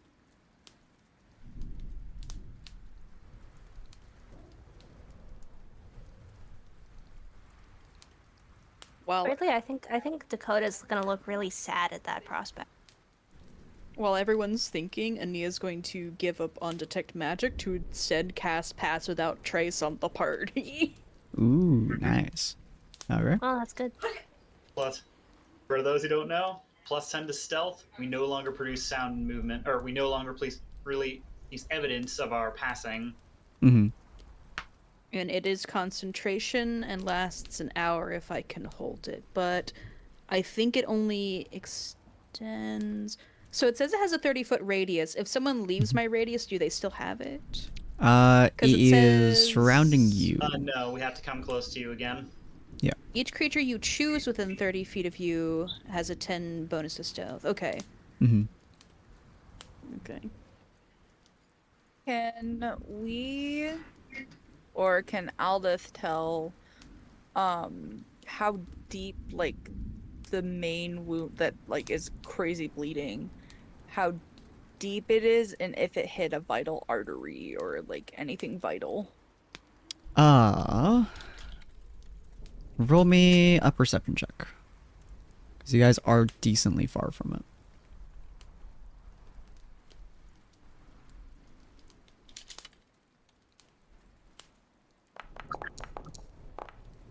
Yeah. Oh my god. I'm rolling have- like shit tonight, guys. I'm sorry. Today's a good day for a TPK, guys. You've been looking at our I guess rolls? it's So time have for the we. hunter to show.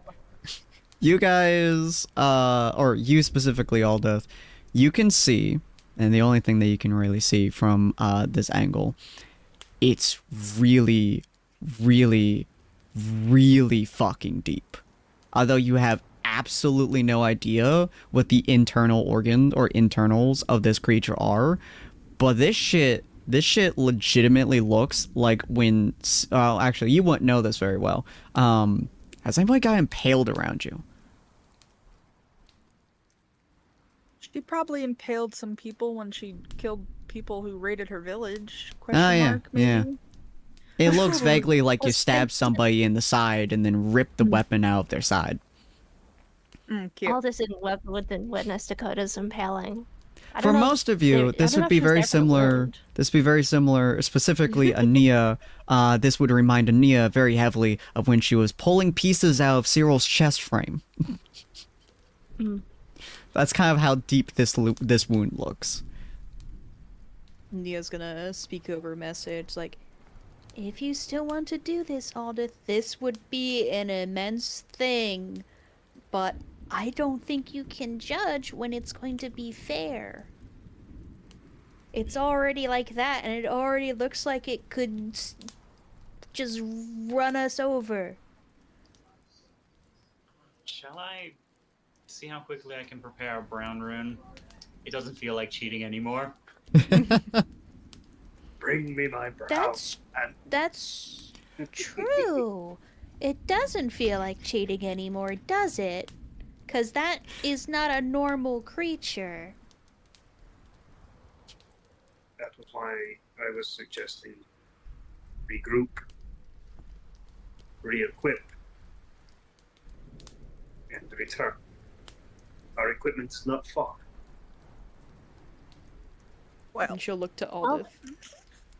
And I'll go with whatever Aldith thinks is right. right. I won't stop you from doing it, and if you do choose to continue, I will continue with you.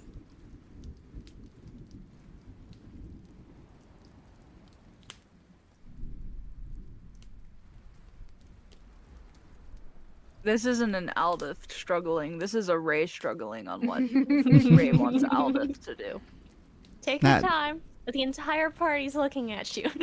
to help you a little bit with this decision, I have designed this fight to be more or less fair, mostly for it to not be a slog, because 5e combat is so slow. But I've more or less adjusted it so this would be relatively fair, albeit slightly difficult. And you would know, especially as of watching this thing, and especially the path that it's carved, if you guys go and get your armor, it very likely won't be in this area for much longer. It will most likely start moving to a different one. Ooh. How quickly you guys can catch up to it is extremely debatable, considering its size. It is very fast. I bet the sound of a roar would draw it back to its territory on the indication that someone's contending for it. It's very possible. And I can locate it. I do have locate creature and I've seen it, but it's very fast. Yeah, and how much territory it's going to destroy by the time you catch back up to it? It's very That's debatable. true. It is a menace. Oh, but I can't use it because I'm. You can Use use what? it for your trial. The trial is specifically fight a creature. Doesn't actually have to be a boar. A lot of them use bears or stuff like that. It doesn't have to be a natural creature. All it has to do is you have to follow the rules to it. Treat it with respect. That's what I mean. Yeah. Magic. Magic is what I want to use, and I can't use it. Oh. I can't use anything that's not innate to me. That is the issue that I am. That That's is the fair. reason. That's fair. You That can that is a reason fair I'm problem. Yeah. struggling. You can still You can smite. use smite. Yeah. I can, and that's great. Here's the thing. Mhm. I would love to use Hunter's Mark right now. You know who could use Hey, Hunter? consider this. Hunter's So- Mark is technically a subclass ability. Yeah, so I don't do Hunter's Mark as a spell. Hunter's Mark is a subclass, is a feature of Rangers, so it's not a spell you use. It is an innate aspect of you being a Ranger.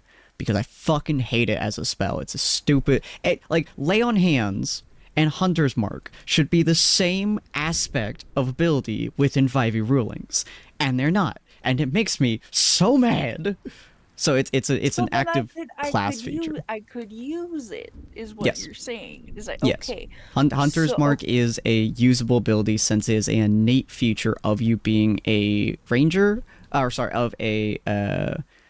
of your subclass, Vengeance Paladin. of being Yeah. a Vengeance Paladin. Same with Cyril being able to teleport because of his subclass. Wait, so my runestones were never cheating? Crap. It's up to you if you feel like they're cheating. I mean, there's subclass abilities. They are She would- technically yeah. not cheating as per the rules of the trial, but it's up to you on whether or not you would consider it to be cheating. You know it's not cheating. Mhm. Guiding bolt. Yeah. Because Ania has those innately. Yeah. I love have them. like 3. Yeah. And Ania's gonna- Sapphire could just Hunter's Mark it either way. This is true. I mean, I could go with the general argument of the rules just simply say that it's something I can craft on the fly, and I did actually have it in Gelmar's lore that he originally made those runestones by scratching the marks into it with his claws. Yeah. So I probably could have done that. Yeah. Also, I could being a have done- dragon is innate. This is true. Yeah. Yeah, because it's my reflavoring of my subclass feature, Giant Smite. Ania is going to send something out to everyone. So be like, I can, if you believe it to be fair, I can enhance. I can either like give you more strength or just make you tougher. That would mean I cannot keep this up on everyone though. and she like sort of gestures in general about the whole like pass without trace thing. But if you think it to be fair, I can. I'd actually have the desire to use it for a small time more if you move it up. If we can move somewhere else before you do that. We don't know how long it's going to be here. I don't mind No, it's keeping it not. up if everyone else engages. No, it's not far, he says, looking over to the fractured stone. I want to bait it. She looked to Aldous and maybe just everyone. Well, I'm looking at Aldith to start with. Mhm. Still waiting on an answer. Um,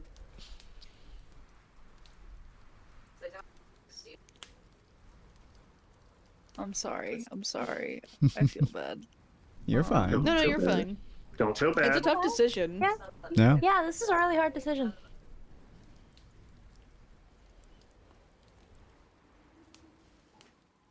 Do you have anything? I feel like I need to make a pros and cons list right now.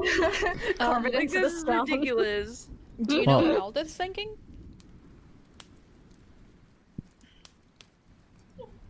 I feel like Aldith is also conflicted because she doesn't want anyone besides herself to get hurt. Like, she's fine with herself getting hurt. But everyone else possibly getting hurt, that's not okay. And the fact that these sins have already caused so much hurt is, like, an issue for her, but she's so fucking stubborn. And she'd still be like, okay, like you guys can go away, but I want to do this myself. Like, she'd be too stubborn. That's She'd be like, that's the more stupid option. yeah, which is the more stupid option. But let's be honest, she's a little stupid. So, she's impulsive. So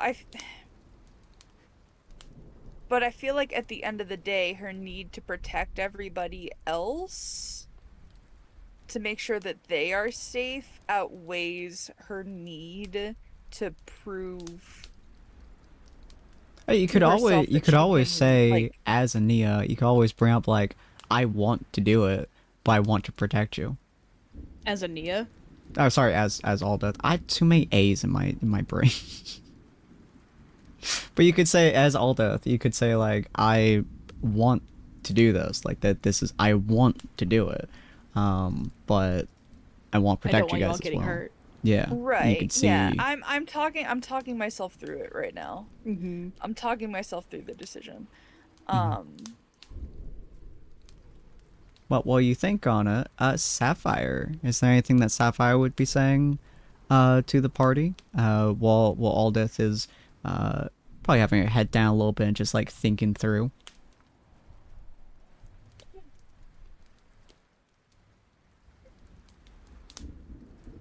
My brain keeps telling me that Sapphire's just setting up a tripwire, getting ready to take down the boulder. I love that. That's hilarious. Actually. Yeah, she's Sapphire's already all going prepared. in. Sapphire's always on board. Ania makes sure Yeah. that Sapphire stays within the pass without a trace range. Sapphire's just like starting up, making a trap, just like creating the tripwire stuffs and planning out where to move the boar. Aldith, you would 100% see this. Ania's going to like start conspiring with Sapphire. It's like, we could drop a log on it. It won't do much. Or we could make it so it runs into a log. It probably will splinter it, but if we sharpen it, maybe it won't. It was does go in a wondering- straight line. Like Ewoks trying to take down an half. I was thinking perhaps if it took another strike at that stone. Looks like it's already received a considerable amount of abuse. I suspect next by should it receive more, it may very well have a few fragments all over its already injured form. Perhaps if someone were to leap off the top, preparing to land a blow just before or collides, we might have the opportunity to land two blows at once, in a manner of speaking. And it still is likely to considerably slow it down. Sin, how far is the rock from us right now? I know the boar is like 100. How far is the rock? Probably say about half that distance. Okay, so it's about 50. Okay, never mind. Yeah, it's not terribly After- far from you guys. After the longest like silence, like this is like the quiet, I think the quietest anyone has seen Aldith besides when you guys first met her. She's going to like look at everyone. She's not going to say anything out loud. She's gonna like message it. Mhm. These sins have already caused you enough damage. I say we forfeit, because at the end of the day, it does not matter what I need. It matters that we are all together and all safe.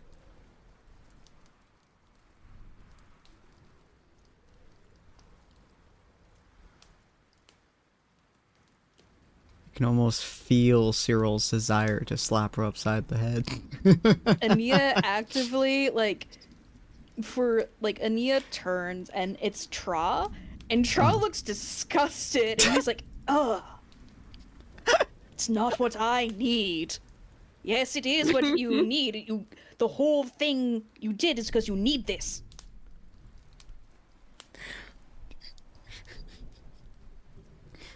It's for yourself. Your sense of self, in order to feel better about yourself, whatever, that thing. And Tra is like messaging this and it's Tra's voice. And he points at the boar. He's like, I believe we can take that if we put our minds together. Even without your armor, without his armor, Cyril's already a powerhouse in himself. I believe we can. It's already heavily injured. I don't think it's feeling how injured it is. It's just running off pure whatever. Cyril's armor almost killed him once. So through the message stove, like Tra's just like gesturing wildly. Yeah, exactly. It's what he's doing. I think Aldous Brown would furrow in the biggest confused look ever. She's like, I thought you guys would want to be safe. I'm trying to make sure you're okay.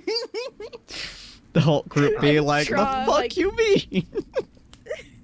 And Tra turns back towards Sapphire and a little bit to Gelmar and is like, I can make noises. I can make noise within 30 feet. I could probably just lure it in to run into the stone over and over again. Potentially. But a big part I think of me it's kind of- blind. I We already get that already, suspicion as well. What was that, Cyril? we already underestimated one of these sins. And it nearly cost us dearly.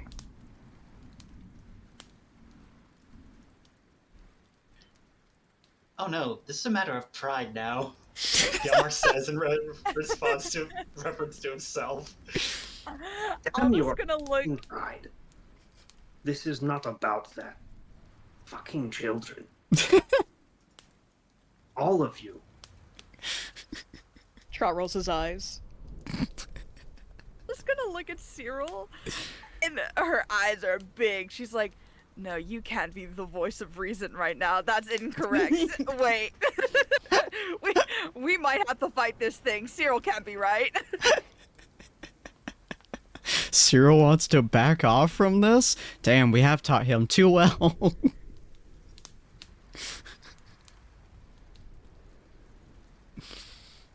Neither of the sins. Knowing when we should back off. Regroup. Approach this thing properly. You want to attack a sin because it looks injured. With nothing but sharpened fucking sticks. I want to attack one before it runs off again, like the other two. Well, it means that Mira didn't move. We will stay here. Watch. And I will summon the elk. It will carry our equipment along the path of its own destruction to the top of the hill. And how quietly can it do that? I don't know. Not a very quiet creature. No, the Oh. elk's quiet, the cart's Well, I not. was gonna say, Yeah, I was that's gonna perfectly say, fine. I'm not Cart. surprised that the. Yeah, I'd imagine the cart's going to squeak if nothing else, or rattle. And it one or has the other. armor. Mhm.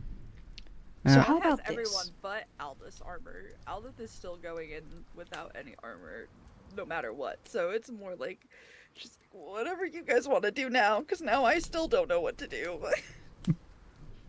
Ania? How about this? How about we do both? In order to keep it from running away, we start the fight while the cart is on its way. We don't have to go in all in right now, but we can keep it here and stall it until reinforcements, and he gestures to Cyril and Aldith, arrive.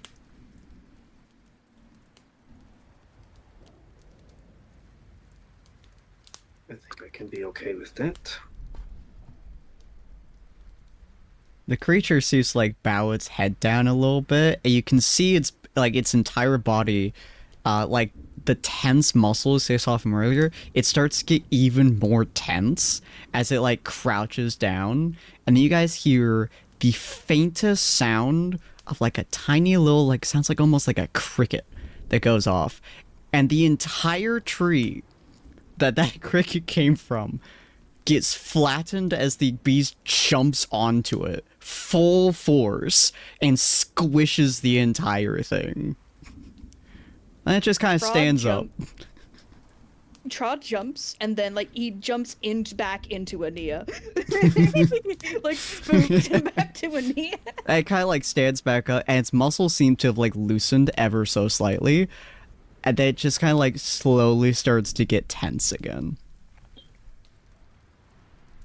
Just imagine Tra leaps, turns back into Ania, just like lands in all his arms like Scooby-Doo style. Ruh-roh, Reggie? So yeah, I've already like communicated with the elk to come to us. Cool. You guys can hear from the somewhat distance that you guys had, the cart starts to move. And it echoes like all the way to you guys as there is no other sound going on. It doesn't seem to be echoing too much past you, so the board definitely isn't hearing it yet. But it definitely it sounds carries it for sure. There is no other sound in this area, and this boar is making fucking sure of it apparently. All right. I think it is time to make a plan and get it started. Yelmer just immediately just like, I volunteer as bait. Ania, Sapphire, Dakota, the three of you, keep your distance. Do what you do best. I think Dakota nods with a certain determination to it. Ania nods, looking very skittish, but still holding pass without a trace. Let me get up on that stone, find a place to properly orient yourself. When you're ready, give me a signal. I'm going to draw its attention. Okay. Oh, Aldith,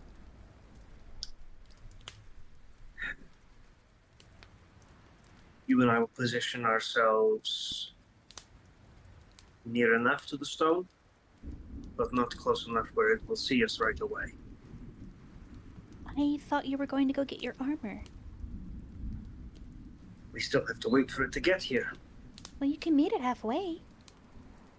I'm not just going to leave the five of you here.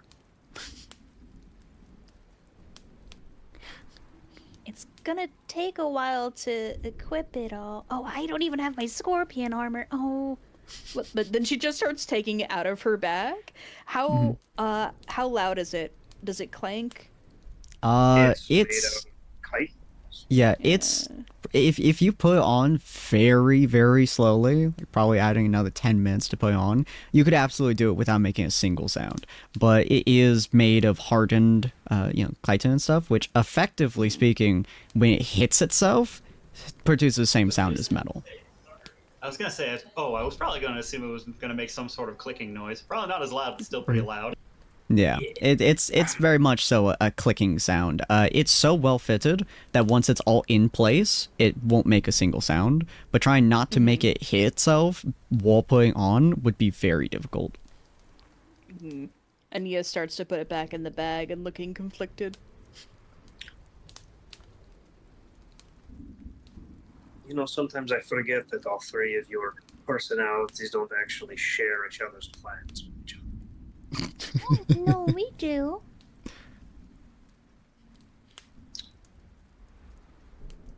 We tend to agree. Sometimes we disagree, but we usually agree. We're going to do what you suggested then. Keep its attention. Keep it here. And when the cart arrives, try to at least go and get better weapon. The armor will take too long to put on. We're just going to have to accept it. So what exactly are we doing to keep it here? We're getting its attention and fighting it. Fighting it.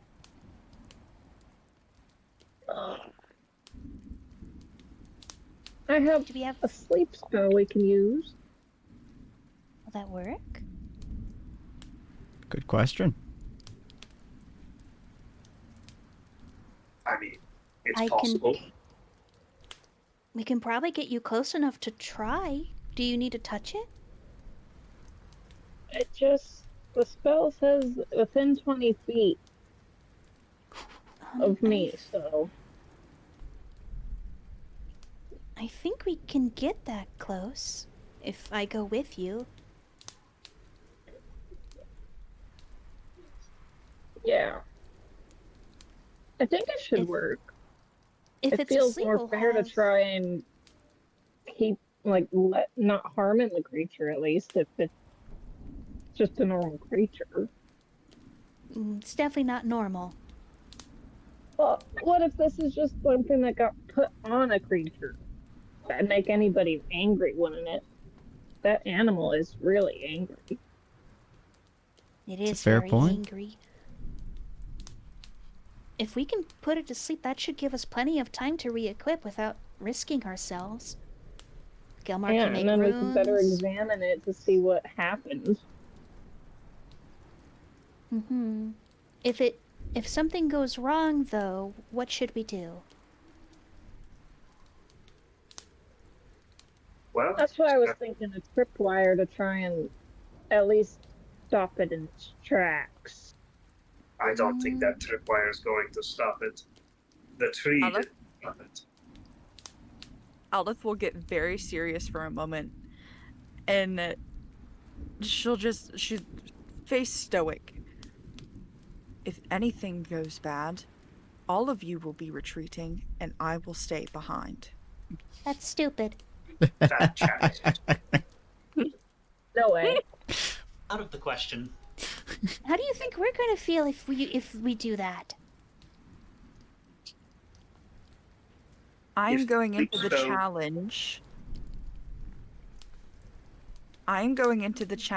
aware that I'm going to die. Maybe, possibly.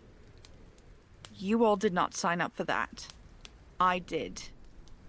So, if something bad happens, you will all retreat, and I will stay. Ania. I'm sorry, but this is us signing up for that. Not only that, but we are supposed to take care of that, and for multiple reasons. And I'm going to put both hands together. So, respectfully, no.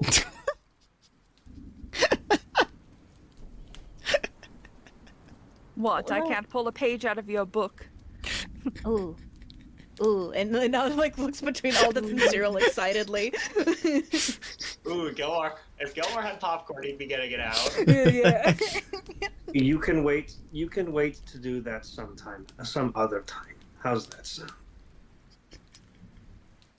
You No. get one. You get one free stupid decision in Star Shadow. Oh boy. Ooh. Oh boy.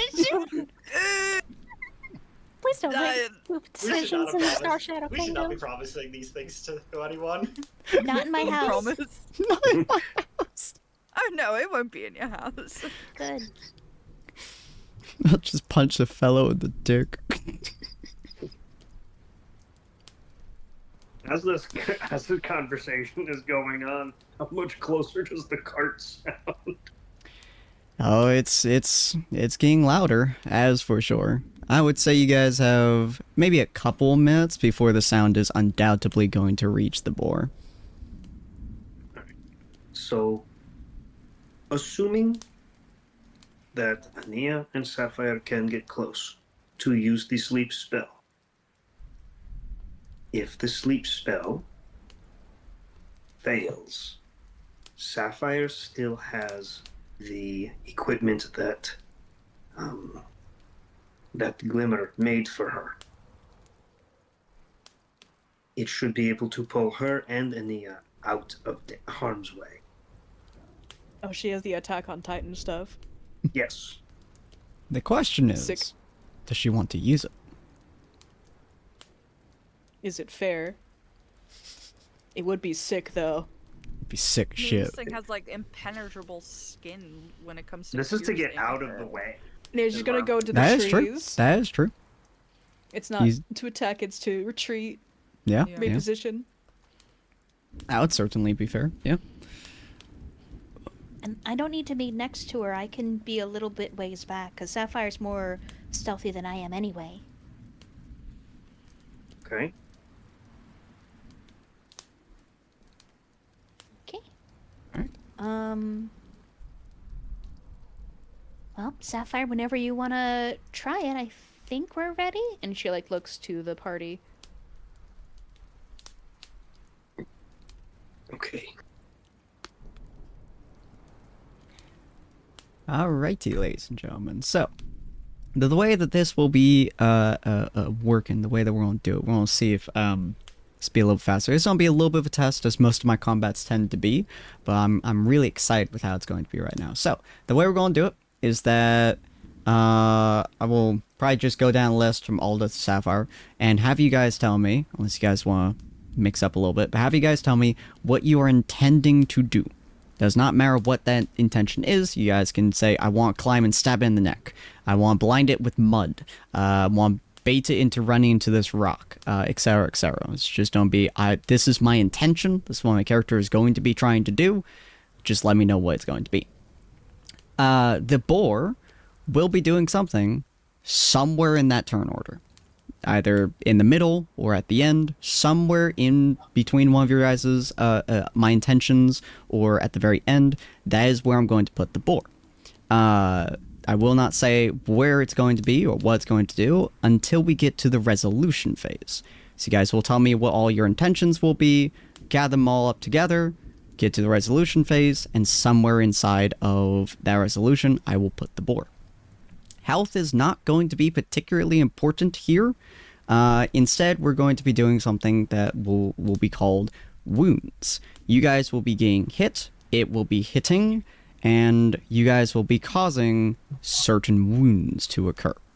Most of the time, depending on situations, I will have you guys roll d20, or I will roll d20, and if it gets above a certain number, that will cause a wound. Enough wounds will be very bad, not enough wounds will be obvious. If you guys get hit by something that is really, really bad in some way, shape, or form, entirely depending on the situation. For example, if it impales you, I'll have you guys roll some kind of con save. If you guys fail, you guys will get one of 3 minor conditions. They will not last beyond the extent of this, and will be stuff such as, where is it? Hold on just one moment. Reduced movement. Disadvantage on your next action. Or you'll be shaken and you cannot approach it alone. Stuff like that. What it might be, probably dependent on whatever you guys get hit by. But effectively speaking, you guys get hit by a big enough attack, you guys will have some kind of penalty. You guys do a big enough attack to it, or you deliver enough wounds to it, and you guys will have a free big-ass attack to it. Kind of a good trade-off to it. A lot of this is just going to be dependent on the situation, on how you guys position, how you guys move around, so on and so forth. I'm looking for creativity here and what you guys are interested in doing. You guys can use any feature that you have. You guys can use arguably any spell. That will be up to you. Any weapon that you guys have, anything that you guys think would fit the situation. Use it in whatever creative manner that you decide to use it in. Again, pure intentions. It is going to be doing very similar things in terms of attacking and stuff like that, and it is going to be pretty tough. But on top of all of your guys' abilities, absolutely feel free to use environmental anything to any degree that you want to. You guys want to make it slam into the ground and undo a tree's grounding, the roots, and have it fall on the creature, 100% do that. You want to ram into the rock, 100% do that. Anything you guys want to do, this is just free reign, kind of free creativity. I'm very much so looking for what you guys are intending to do here. And then the dice roll is going to be for mostly for mechanicals and mostly for me to get a sense of what kind of damage you do, what kind of damage it does to you, and stuff like that. So it should be quite interesting, should be quite exciting, and absolutely 100% feel free to do combo moves to whatever degree that you guys are interested in doing. Alright, so as you guys are getting prepped, we're going to kind of go down the list. Feel free to jump in at any point in time if you guys want to do something before someone else does, or at least your intention is to do something before somebody else does, or if something somebody says is super intriguing to you, feel free to jump on that. But we're going to go down the list. Aldith. What is your intention at the moment? Where are you going? What are you doing? What are you looking at? What's going on through Aldith's mind? I'd say the first thing she's probably doing is getting into position and making sure that everyone else is set up for success. Especially with Ania and Sapphire trying to get as close to it as 20 feet, making sure that they are safe. I feel like she'd try and perch up high a little bit to see if she could, like, attack from up top. I don't know if that was also Cyril's plan, but I know that, like, I feel like that would be, like, maybe one from the top, one from the side or something like that, but that's... I don't know, I feel like she'd just keep a watchful eye, but also at the same time make sure that her plan of attack is pretty much flawless. So she's either, like, she's posted up wherever Cyril told her to go, and she's pretty much just waiting. Cool. Ania.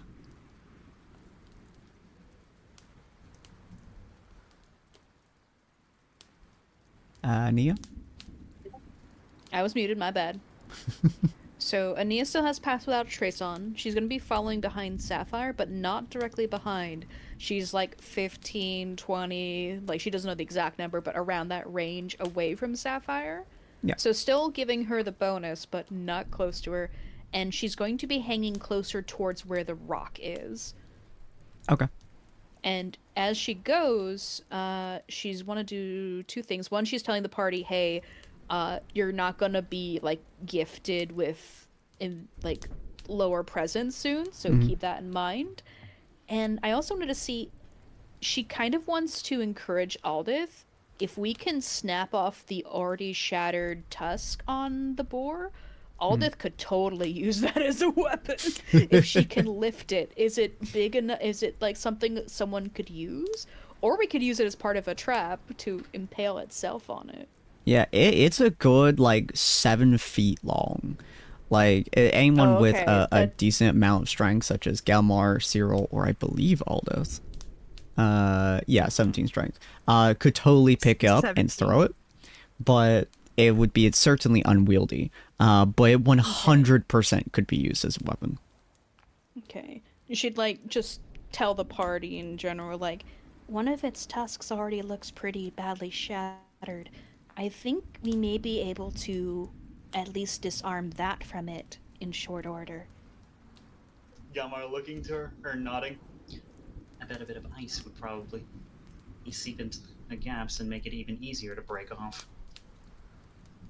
but yeah, and Ania's just covering for Sapphire and also on the rock side. Cool. Cyril, what is your intentions?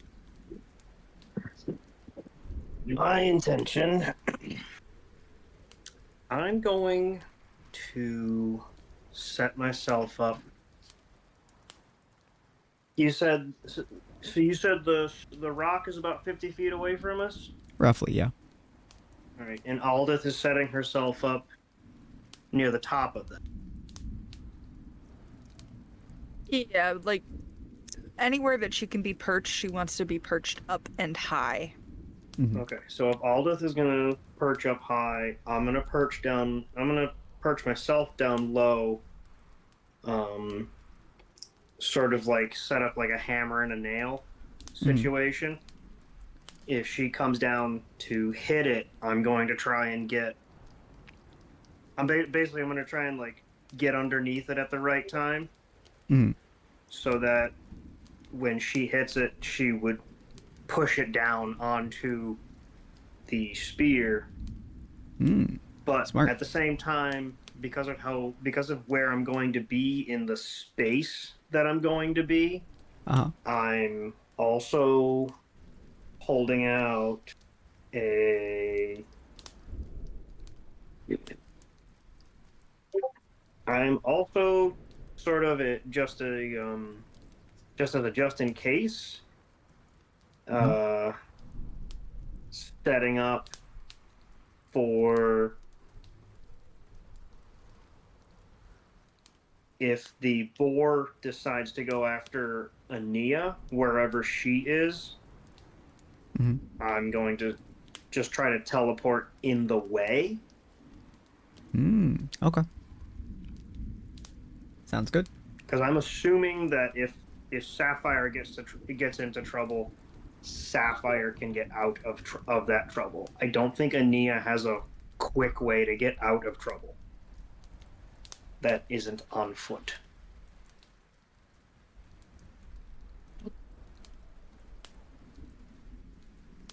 I don't believe you do, Ania. Question mark? I mean, Oh, I you could do turn have into the a ability to turn bird, into a fly away. bird. Yeah. I could just fly away. That's true. Alrighty. So you want to position yourself up there. Dakota. What is your intentions? I was muted.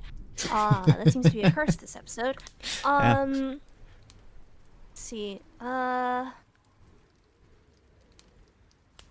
think that Dakota. I don't think Sapphire's stated what she's doing.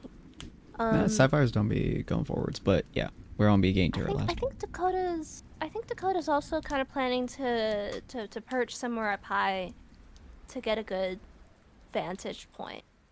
I think he figures he's allowed to use. I think we decided we could use weapons, right? Against how And big stuff, this right? creature is, your decision was yes. Yeah.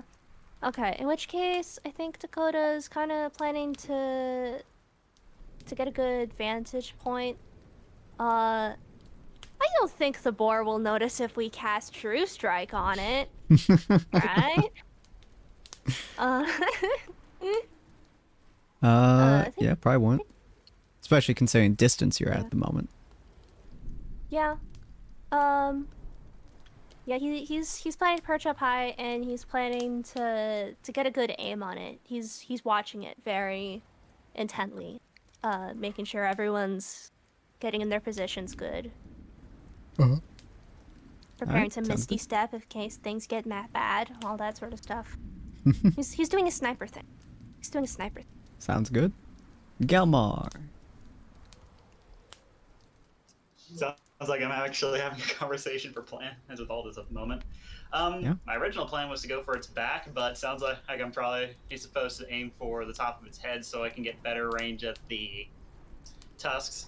Still, if I'm going to be using the rock as a vantage point, I might be able to help carry Aldith onto its body. That If could that's work. all right with you, Aldith. Yeah, I think that'd be fun if you just like dropped her and then she attacked. That'd be cool. I mean, you could just as easily ride on his back and then just climb off of it onto That's true. its marks. Yeah, yeah. We were saying something about the tusks. Like, did we want to like? Yeah, 'Cause I I'm could going to be probably landing on top of its head so I can very easily reach Oh, the be tusk with my careful. breath. Ooh, Be careful. Yeah. Yeah. And But to answer And your then- question, the immediate plan I have, climb on top of the rock, ready in my giant smite. If Aldith wants, I will care. She can and ride my back because I prefer this. I'm going to let out a loud bellow to get the beast's attention. And just before impact, I intend to leap off, mount it, and start laying into it, probably starting with 2 breath attacks, action and surge, 2 claw attacks, aiming for the now frozen tusks. Nice. Okay. All right. And Sapphire, what are your intentions?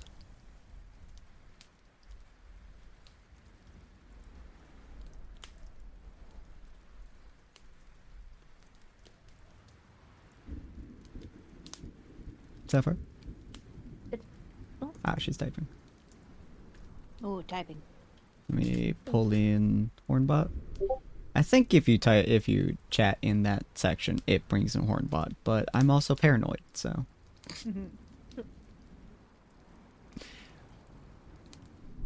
Hornbot will only enter when we decide.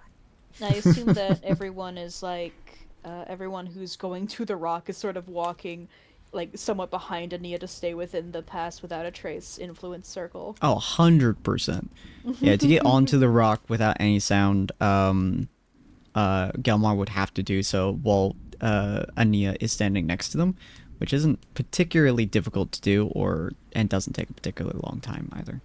I mean, I just figured the plan was mount the rock and then just hold still so that there's no additional sound produced when Ania walks away. Yeah. That way you can get a small distance without I'm going making to be any sound. looking for a high advantage point that's close enough for the sleep spell. I don't want to hurt it any more than we have to. I do love that mindset, honestly. We'll go with... Yeah. So around the area that you guys are in, it's more or less flattened. You can definitely tell there was a massive battle that happened here, especially by how much blood there is. So this area has been more or less flattened. And because that is a very small bowl that's surrounding, kind of the rock and area. So behind or next to the boar, I would say, you can definitely launch yourself up onto one of the trees up there. And that would definitely be a very high and very nice vantage point. So we can have you pop up there. Alrighty. Yeah, it did just slam into a tree earlier, so it should be near the tree line. Yeah.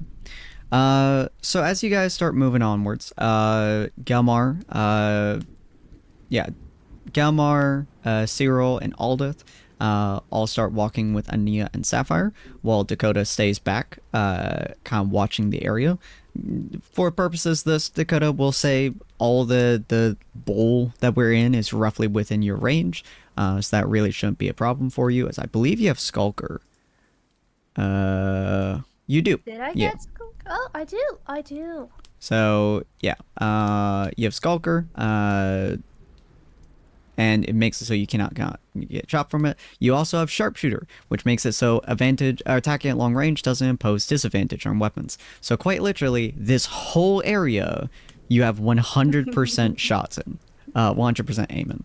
Kind of similar the for only you, problem. Sapphire, but you would, you have a longbow, I believe. Yes, so you have more than enough range for the whole area. What was that here? Only problem is that Dakota's gun is loud. Yeah, Well, but see, Skulker says that if I, well, actually, wait, no. when you're hit from a well, creature and miss it with a specific. ranged weapon, making the attack doesn't reveal your position. So if I hit it, Oh. it'll probably know where I am. Probably. She just applies a Okay. silencer to her gun. Magical silencer. But yeah, so all the clearing, the entire area around you guys is in range of both Sapphire and Dakota. Very much so. So you guys start getting into position as Sapphire starts to get closer, kind of more or less at the range of Ania's Pass Without Trace. Ania, you're in front of the rock. Dakota is set up pretty much where you guys started, while Galmar, Aldith are both at the top of the rock, and Cyril is standing next to the rock, waiting. As you guys are all doing this, this boar has once again started to tense as the deafening silence around you is just getting more and more pressing. It's almost as if the world is not daring to breathe around you. And as Sapphire gets up close to it, she starts to use the spell. Now, the spell specific wording is that each creature of your choice, this creature, in a 5-foot radius, must succeed on a wisdom saving throw or have the incapacitated condition until the end of turn. However, creatures that don't sleep, such as elves, or have an immunity to the exhaustion condition, automatically succeed on saves against this. So as you try to use the spell on the creature, you can see that its body kind of starts to get more, like, not more still, but it starts, like, its head starts to bob down a little bit, its whole body starts to just kind of, like move downward slightly. And then you see, quite possibly, the strangest sight that you've seen from a creature like this. Its entire body starts to just kind of, like, get red, almost, as you can see, like, that red tint to its nostrils whenever it breathes outwards.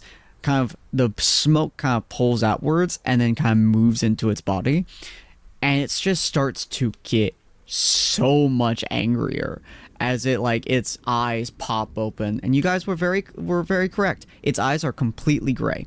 It is absolutely blind, to the best of your guys' knowledge to tell. But it, like, its eyes pop open, its head, like, snaps backwards, and every fiber of its body starts to tense up to an extreme degree, as you can't quite tell if this is pain or if this is sheer unbridled rage that fills through its body, or potentially a mixture of both, as it is, like, almost stuck. Like, its body is almost stuck in position from just how rage-filled it is, as it's clearly waiting for anything to make a noise so it can absolutely go hound on it. It's like tensing up, almost like a snake. This is like a snake who is, like, curled up as much as possible so they can have the most, like, the quickest snap towards its prey. This thing is waiting.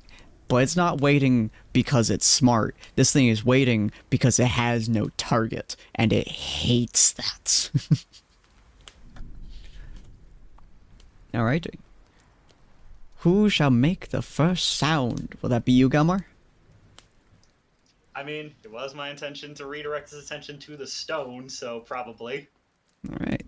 Galmar and Ania. I know you had a plan, Ania, for sound making. Did you want to do that as well, or were you planning on waiting for Galmar? She's not gonna do it if Gelmar has a plan, because it's already gonna be a sound. She is stepping a little bit away from the stone, though. Now that she's closer, the scales in it, are they embedded? Are they growing out of it? Anything else she can see at this range? They're embedded. It looks like, Okay. like, obviously, well, not obviously, but they, especially as you're closer now and can get a real good look at, especially as it's now, like, fully tensed up and stuff, the slash, the gouge to its side was a claw. And especially having watched how Gelmar's dispatch things, it's probably a attack from a dragon or something, at least that was similar, if not larger, than Gelmar was. The scales there inside of it look almost like bone now that you're seeing it. Like there are like almost like bone spurs that are now sticking out of this creature as well as you have gotten closer and can see it. It looks like you take a tail or like a mace or something and you whack the shit out of it, and whatever is left inside of it when you pull the mace out is what is now embedded in this thing's flesh. Okay. She's also sending Lafari, because Lafari can fly. Yep. She's making sure Lafari is staying very quiet until it's time, but is sending it sort of to the tree line. Up Okay. high. Cool. Nefari is watching the area below. Alright. Gelmar, what is the sound that you create? I'm going to let loose a bellowing roar as if I'm challenging it for this territory. Hell yeah. As you let out this massive roar, everyone can see this boar, its entire body uncoils like a spring that has been so tightly wound, and then you just hit the thing connecting it and it launches itself at ungodly speeds directly at this rock, full intention to just slam itself towards the rock. As it launches towards this rock, you would maybe have like a quarter of a second to really register that it's running towards you at full force, and that quarter of a second you would be able to jump off of the rock, angled yourself directly towards this boar's face. It's not intending to go up the rock. You can tell that. It does not give a shit that you were above the rock. It doesn't need to give a shit that you were above the rock. As it slams full force into this rock, this thing is huge. Let me reiterate that. It's fucking huge. As it rams into this rock, the sound and shockwave that comes off of its impact is enough to fundamentally destabilize like Ania's entire foothold. Like you're very much so off balance at the moment, Nia. And it goes so far out that even Dakota is moved by the shockwave that is produced by this thing face first ramming into this rock. Gelmar, you jump forwards and land on top of its face, desperately attempting to avoid the tusk that is dangerously close to your entire chest frame. This thing is huge. This thing is nearly longer than you are. And it's definitely like swinging its face around as it hits this fucking thing out of sheer anger and rage. You're not in position, nor do you particularly care, whether or not it's in pain, because desperately trying to avoid this thing hitting you with this tusk is very difficult. At the same time, Aldith, I believe you were planning to jump off of the creature, off of Gelmar's back onto the creature? Yes, sir. Alrighty. So you managed to land onto that. As the creature had started running, Sapphire had managed, and seeing that it was asleep, had managed to pop up onto the tree line, and has a very good position to be able to shoot it. As you jump off of the creature, off of Gelmar's back and onto the creature, Gelmar, you are welcome to use your breath attacks and do it. I'm going to have Gelmar roll a d20 at the moment. Cyril, I assume, after you've stabilized yourself way faster than everyone else has, and you're moving under this creature's face. It's pretty low to the ground, so that's not particularly hard. But Gelmar, I'm going to have you roll a flat 20. My God. Yeah, we're fucked. Have any of us actually had an okay roll today? I don't think so. Cyril, I will have you roll a d20 as well as you move under it. Will you allow me to give Gelmar an omen? Sure. That's a bonus d6. Yeah, I believe. Let me double check. I have 3 of them. Mm-hmm. So, Cosmic Omen, I got Wheel today, which means I can use it on allies. Whenever a creature you see within 30 feet of you is about to make an attack, a saving, or an ability check, You use your reaction to roll a d6 and add the number total to the roll. All right, Galmar, roll d6. And I will remove an omen. Wow, that actually succeeded. Nice. Heck yeah. But by the way, the DC was like 12. So that literally had a 1 in 6 chance, or roughly a 1 in 6 chance, of properly succeeding instead of just meeting. But yeah, yeah. It's a very good usage of that. Cyril, you do manage to get under the beast's face, but this thing is thrashing around. You are not able to get a good position with it. Dakota and Sapphire, if you two would also like to shoot this creature, feel free to roll a d20, both of you. Just a flat d20s. You cannot roll 3 d20s, no. But considering you are using, what was it? True Strike. You will get a +2. Yeah. And yeah, Sapphire, just roll a flat d20. Oh my god. What's the rolls today? My goodness me. It's the boar. Alright. Oof. Oof. I don't know why that one Yvonne didn't. cursed all of us. I don't know why that one didn't move on to the chat. Oh, because it's Bogsby. Okay. But yes, that is a natural 1 from Sapphire. Wow. Oof. All right. At last, but certainly not least, Aldith, roll me a d20.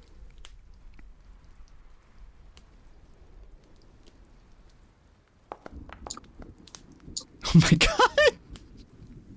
Yeah, we're fucked. Goodness I Christ. hate it here! I hate it here! Yeah, it's a good idea we didn't let all this do. This boar No, is. no one can hey, save Sin, you. is this No, I already used my technically- reaction. Hey, I can only Sin, do it is once. this technically an attack? All of these have been attacked so far. I'm gonna runic shield Aldith. Interesting. Okay. Whatever attack is being used is re-rolled. Oh, that's all this attack to it. Oh. It currently has not been attacking you. Can Wow. I, since I technically get an extra attack, can I roll another d20? Not at the moment. No, this is the so each of these 20s is more or less a culmination of everything that you're doing, and its relative result towards the boar. Mostly seeing whether or not you truly injure the boar, or if it's kind of either ignoring it or something of that sort. So as you get onto the boar's head, it slams into this rock and shakes everything around it, to a point whereas Dakota is like aiming towards the as they're aiming towards the boar, their shot goes wild and just lands like it hits one of its legs and just kind of like skirts and it doesn't do much. The same goes for Sapphire. As she's taking her shot, the shockwave ripples outwards and the arrow flies high before landing pretty much inside of its ear and barely seems to affect it all too much, if it affects at all.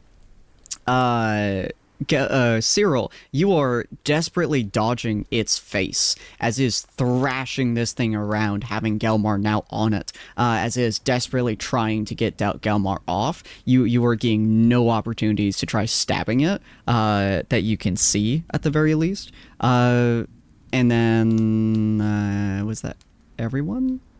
Did I miss somebody? Oh yeah, Nia, your ability does go off as you see Galmar pretty much getting like thrown back and forth on this creature's face. This creature is thrashing with such ferocity that it is barely holding is barely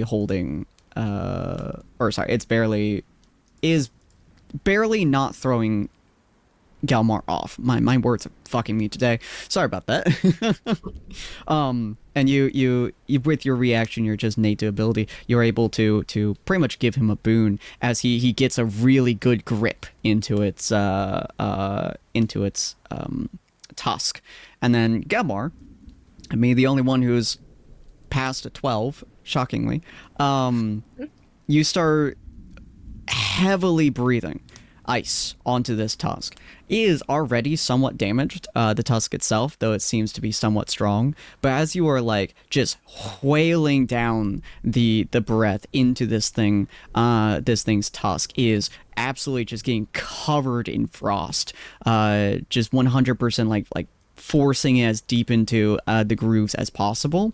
And then with your action surge, you just start like pounding your fist into its tusk, trying desperate to break it. This shit's strong. You've legitimately fought like giants who have armor that is softer than this material of whatever its tooth is.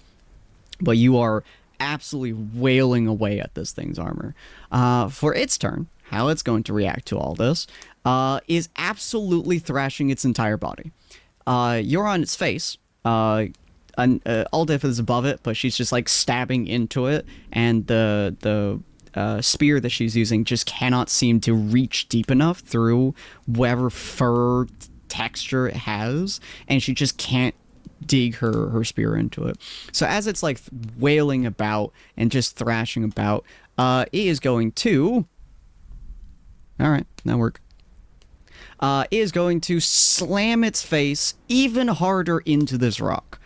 Every person in this area can hear the rock cracking down the middle as it slams its face over and over and over again into this rock. It is unfortunately also slamming Gelmar into this rock as it is doing so. You can certainly tell it's doing some injury to itself. It's starting to like, blood is starting to like trickle down its face, but it is bashing Gelmar into this rock with as much force as it can possibly gather. Gelmar, roll me a Constitution saving throw if you would.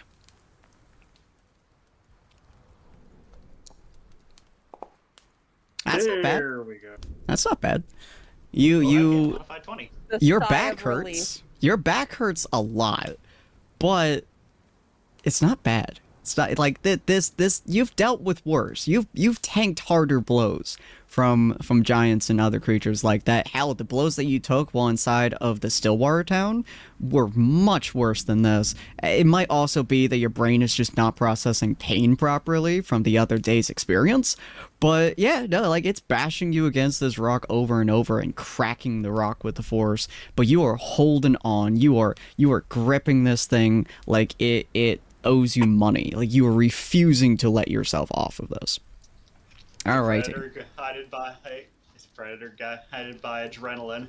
Oh yeah. At this point, and now that I'm probably done with my breath, I'm probably just going to wind up just biting the bridge of its nose. Hold on, better. Jesus. Do remind me. Did you use your brown rune? I did use the brown rune. Yes. Okay. Cool. Yeah. So you're weighing it down, but at the same time, it's refusing. Its legs seem to be refusing to buckle. It's almost like tree limbs are beneath it. But as I would really like to have each of these turns be semi-seamless, we will be holding off on future turns until next week probably. But in the meantime, I want to hear from all of you. What are your favorite parts about this fight so far, or this session, or the campaign? What's your favorite parts? Let's hear from you guys. What is your favorite stuffs that's happened so far? What was most pulled you in? Nia, we'll start with you. That's a whiplashy question to ask right now. Yeah. Exactly. That's a pretty big one. He just hates us today.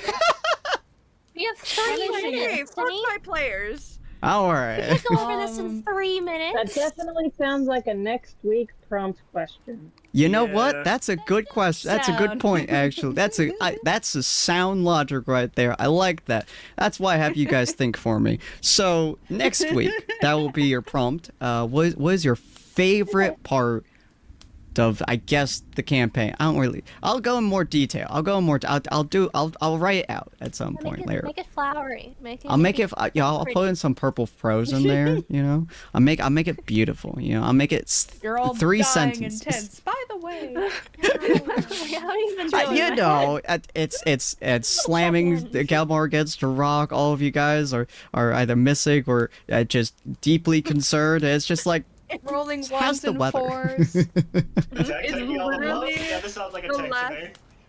The last 2 minutes of our life is reflection on what we've endured during the campaign. Hey, you guys gotta reflect on everything that's happened so far. So, you know, if he impales you, anyways, but yeah, so hopefully you guys have enjoyed this so far. If you guys have, absolutely go check out many of my players. They are awesome. They are lovely. I appreciate their existence and them just dealing with me. Just in general, really, at this point. I mean, I don't know why, but they seem to enjoy my company, and I got to torture them more because of it. Yeah, that's what I gotta do. That's what I gotta do, guys. So, so go check them out if you guys haven't already. And hopefully you guys have had a wonderful, wonderful time. We do this every Friday at 6 p.m. PST, or at least we try to. Obviously, some circumstances otherwise prevail.